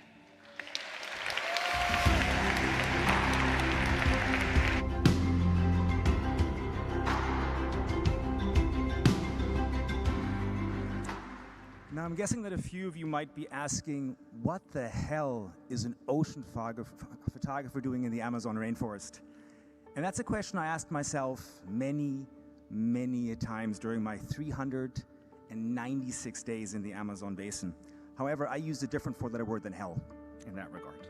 Now, you know, from the Andes all the way to the Atlantic Ocean for almost 2 years, my key focus was on photographing the aquatic and underwater worlds of the Amazon basin. And these pink dolphins, or botos, were amongst the most memorable creatures I encountered during my travels. But to me, even more fascinating than the dolphins themselves, you know, were actually the contested, often contentious relationships that these dolphins had with the people. You know, it's very much just like sharks in coastal communities. You know, nobody here is indifferent to these dolphins. You know, to some, they are seen as deities or supernatural tricksters, or they are thieves or cash cows promising great cash rewards and economic windfall. And it was these so vastly different perceptions of this one aquatic mammal that actually fascinated me, and that really underpins my story and my images. But most critically of all, the pink dolphin is a flagship species. And by studying and photographing and protecting it, we can actually safeguard an entire watershed the size of Australia. And, you know, despite, you know, the impacts of climate change and dams and gold mining and overfishing, it is not yet too late for the Amazon rivers and its creatures. But we have to act decisively, and we have to act right now. Thank you very much, ladies and gentlemen. Thank you.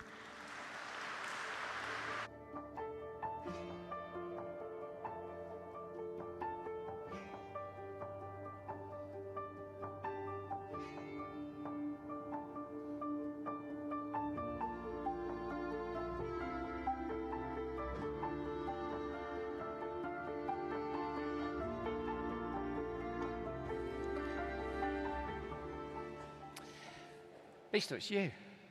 Come on then.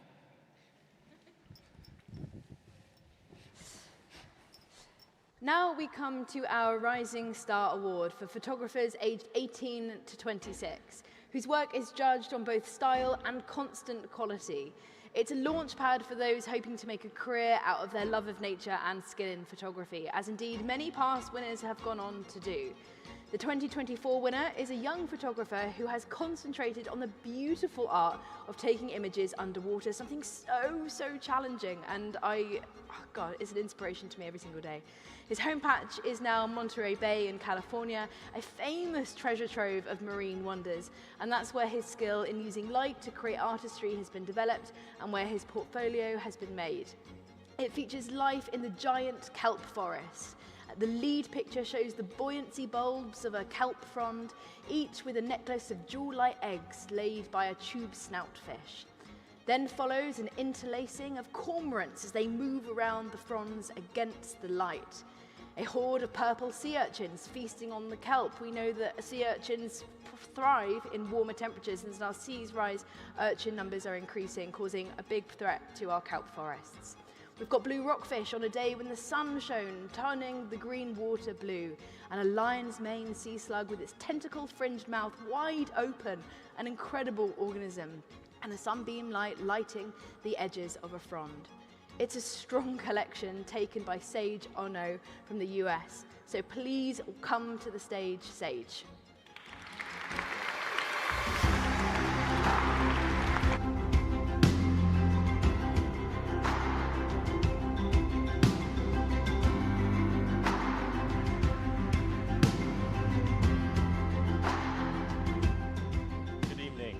That's a lot of people. I'm honored and humbled to be here today. I can say that I'm pretty shocked that a portfolio on algae would go the distance at a wildlife photography competition. First off, I would like to thank the museum, the jury, and the organizers for putting together such an incredible showcase of wildlife imagery. Next, I would like to thank my grandfather, whose stories of the world beneath the waves got me started on this path in the first place, and to the rest of my family for indulging my obsession even though we were landlocked. Finally, thank you to my many friends and mentors in Monterey Bay, online and abroad. I would not be able to appreciate the richness and complexity of the kelp forest if not for them. Over the past decade, Monterey Bay has lost 80% of its kelp forests, and I've spent time there with the scientists, journalists, and activists in the area. I've heard the stories of what the kelp forest used to be, what they see its future being, and what they hope for. I've been astounded not only by that hope, but also by their persistence to work year after year to make their hopes a reality. My portfolio shares a glimpse into the kelp forest they care about so deeply and aims to inspire folks to take a closer look at the intricacies of their local ecosystems. Thank you.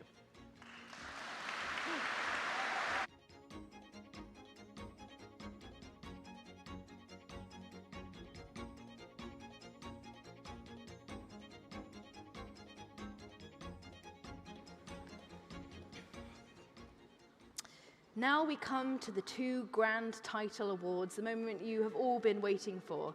The jury chose from the winning images in all the categories and selected one picture from the two portfolio awards as contenders.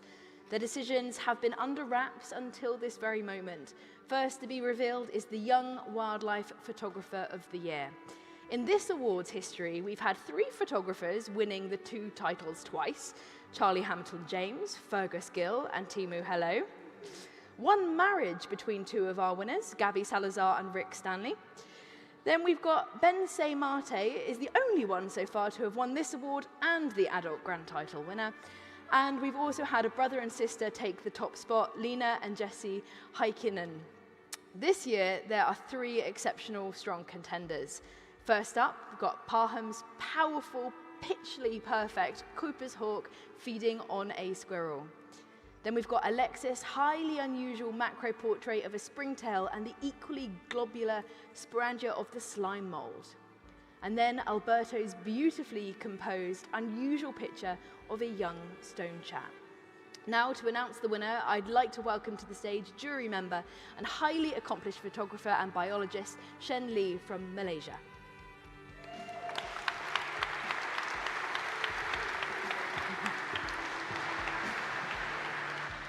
Thank you, Megan. It's an honor to be here to present this award tonight and unveil the winner of the 60th Young Wildlife Photographer of the Year.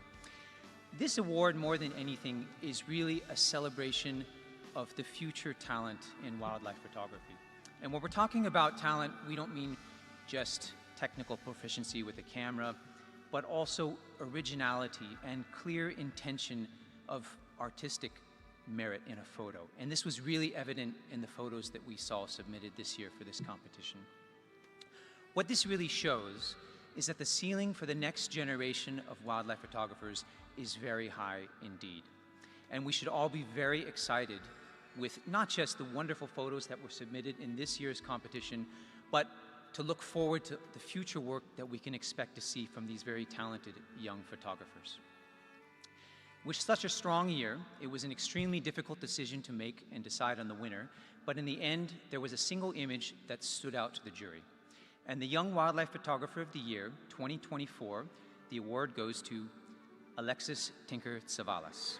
So please welcome him to the stage.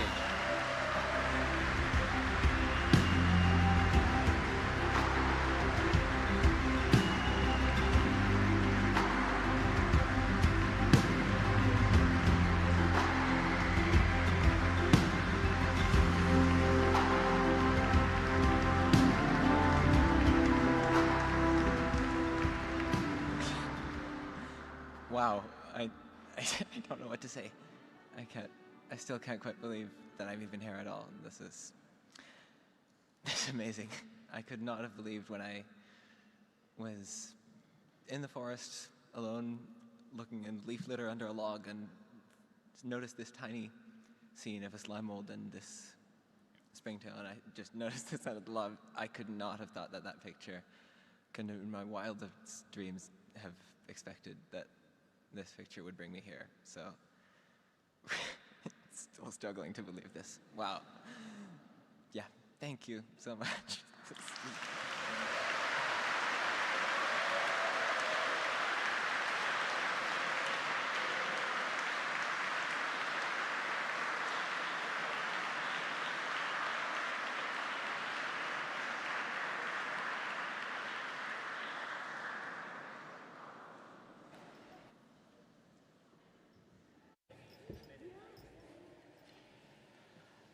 Congratulations again to all of our talented young entrants, and particularly to our winner. I love the fact that you can win with a springtail and some slime mold. You don't need to go on an expensive safari. You don't need the big 5 or t-shirt animals. You can do it with a springtail and slime mold. What a fantastic photograph. Let's hear it again. Come on.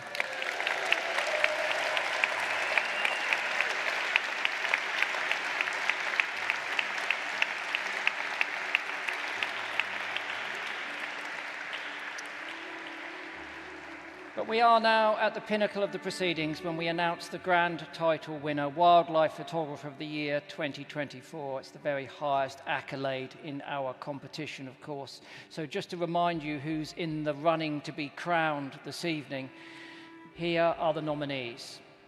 Britta Jaskinski from Germany. Fortunato Gatto from Italy. Vinod Liangay from Sri Lanka. Igor Metalsky from Russia, Ingo Arndt from Germany, Jack Zai from the US, Yuri Peribchek from the Czech Republic, Johnny Marriott from Canada, Justin Gilligan from Australia, Karain Aigner from the US, Matthew Smith from the UK, Robin Darius Kontz from Germany, Shane Gross from Canada, Sage Ono from the US, and Thomas Peschak from Germany. What a collection. Now, to announce the winner, I'd like to welcome to the stage the chair of the jury, Kathy Moran.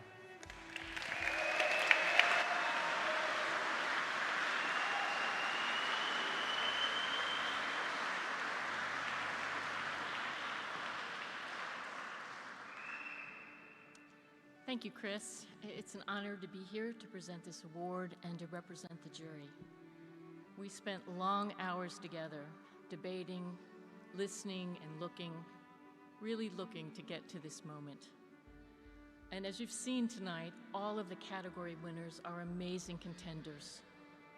But ultimately, we agreed that tonight's winning image brought together all that we were hoping for the 60th anniversary. A conservation narrative, a powerful moment, a strong aesthetic, as well as an often overlooked environment. So please join me in congratulating and welcoming to the stage our 60th Wildlife Photographer of the Year, 2024, all the way from Canada, Shane Gross, for the Swarm of Life.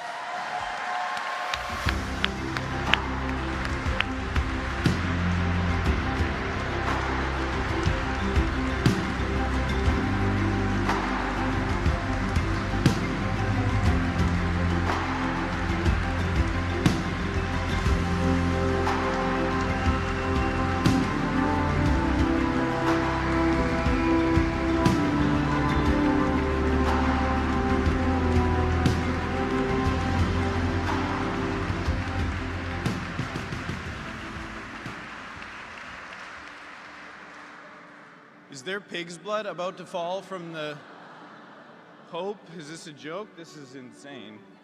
I don't know what to say.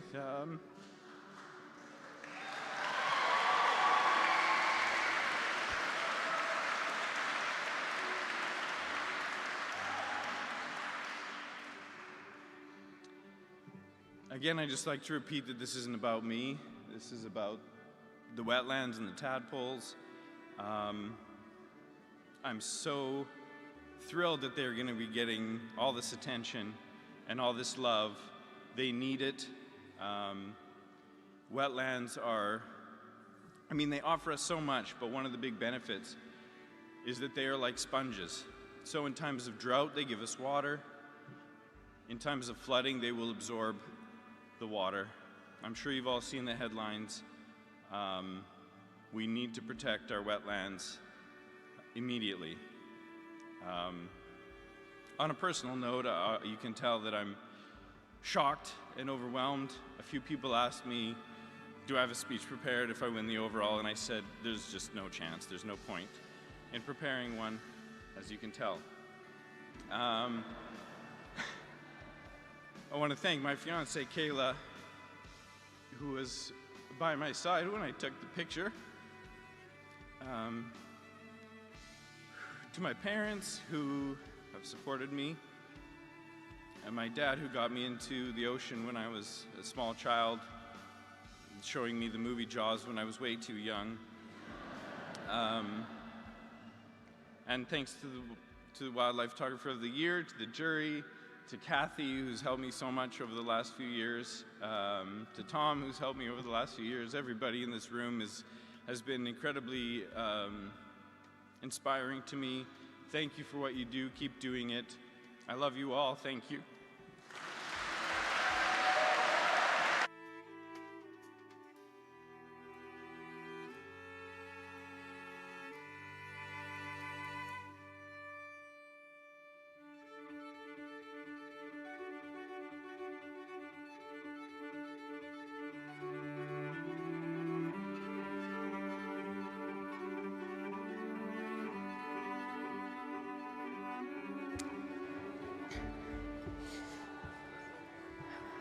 Well, just to add on what you said earlier about, a slime mold and a springtail, tadpoles too. Which is remarkable, isn't it? I know. These small organisms which are just the most iconic little bundles of life. When you see them in the spring, if you have a pond, if you're lucky enough to have frog spawn, toad spawn, and you watch them develop, it is just the most enchanting thing. We're enchanted by it when we're children, we're enchanted by it when we're adults, and it is just a beautiful image that I think encapsulates all of that. And it just makes me smile, that photo. It makes me wish I had my snorkel and my head in a pond. You're going to get a tattoo of a tadpole? Yeah, I might, Yeah, I thought you might, yeah. I might. Well, in 60 years, you have to celebrate. Well, this has really been a very special anniversary night to remember. So thank you to all of the photographers in the room, the winners, the alumni, all of those people watching online for helping make this such a special evening. And it really has been an amazing evening, hopefully full of inspiration and empowerment to make next year even bolder and bigger and better than ever, because I'm a bit greedy like that. 61 coming up. But congratulations not only for your skill, imagination and vision, and showing us just how extraordinary our beautiful planet is, but also for standing up for nature. Your skills are needed now more than ever because we've seen what we've got to lose and we've revealed the danger that we're all in. So it's really critically important to highlight how cooperation and communication can lead to the positive change that we need and need now. So please, please, let's use this surge of passion generated by this remarkable gathering of nature's advocates to inspire you to keep making the kind of photographic art that in turn will inspire others to be kinder to our abused Earth, and give support to all of those that are offering solutions. You know what you've got to do tomorrow morning when you wake up? You've got to change your bank and your pension. You've got to make a difference. Otherwise, at some point, some young person's going to come up and tap you on the knee and say, what did you do when you really needed to make it count? And if you can't look them in the eye and say everything, then it will be a difficult moment. He will knock on your door to check you've done it. So it is just worth doing it now. Now, it's been really special, of course, to be part of Wildlife Photographer of the Year 60th anniversary. What a momentous occasion. So that's it from us. We're going to say goodbye, but we'll hand over to Dr. Doug Gurr for the closing thoughts. Thank you all so, so much. Good night. Good night.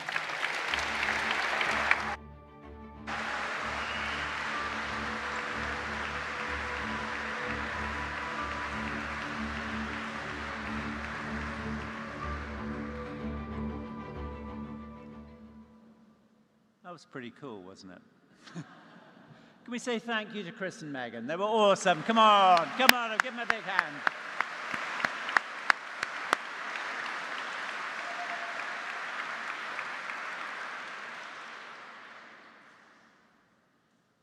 You know, it's pretty special though, isn't it?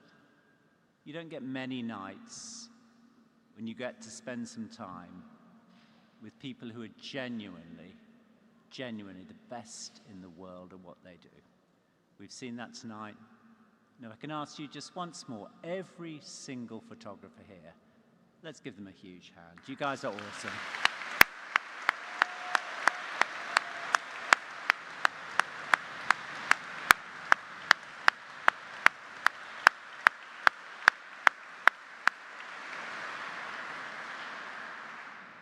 Huge congratulations to every one of you, but in particular to our young winner, Alexis Tinker Savalas, awesome.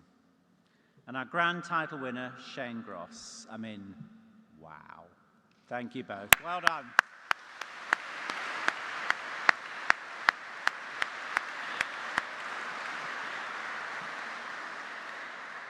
So the good news is if you thought those images looked good up there, you are now going to be the first people in the world to see them for real just through there. We're going to invite you in a moment to come and look at the exhibition. It's truly awesome this year. Please come and see it. And because this thing never stops, in just a few days' time, entry's open for Wildlife Photographer of the Year 61. Come on, let's get out there and have a go. We can do it. Well, museum staff, let's be clear, are not allowed to enter because there's all sorts of issues. But everyone and the rest of you, have a go. See if you can win. Listen, I hope you've enjoyed being with us tonight. We've loved having you here. I hope you've loved the images. I hope you've maybe picked up a little bit of a sense that nature kind of matters. Are we all up for trying to do our bit? Yay, thank you so much. So thank you, Chris. Thank you, Megan. You guys were awesome, as ever.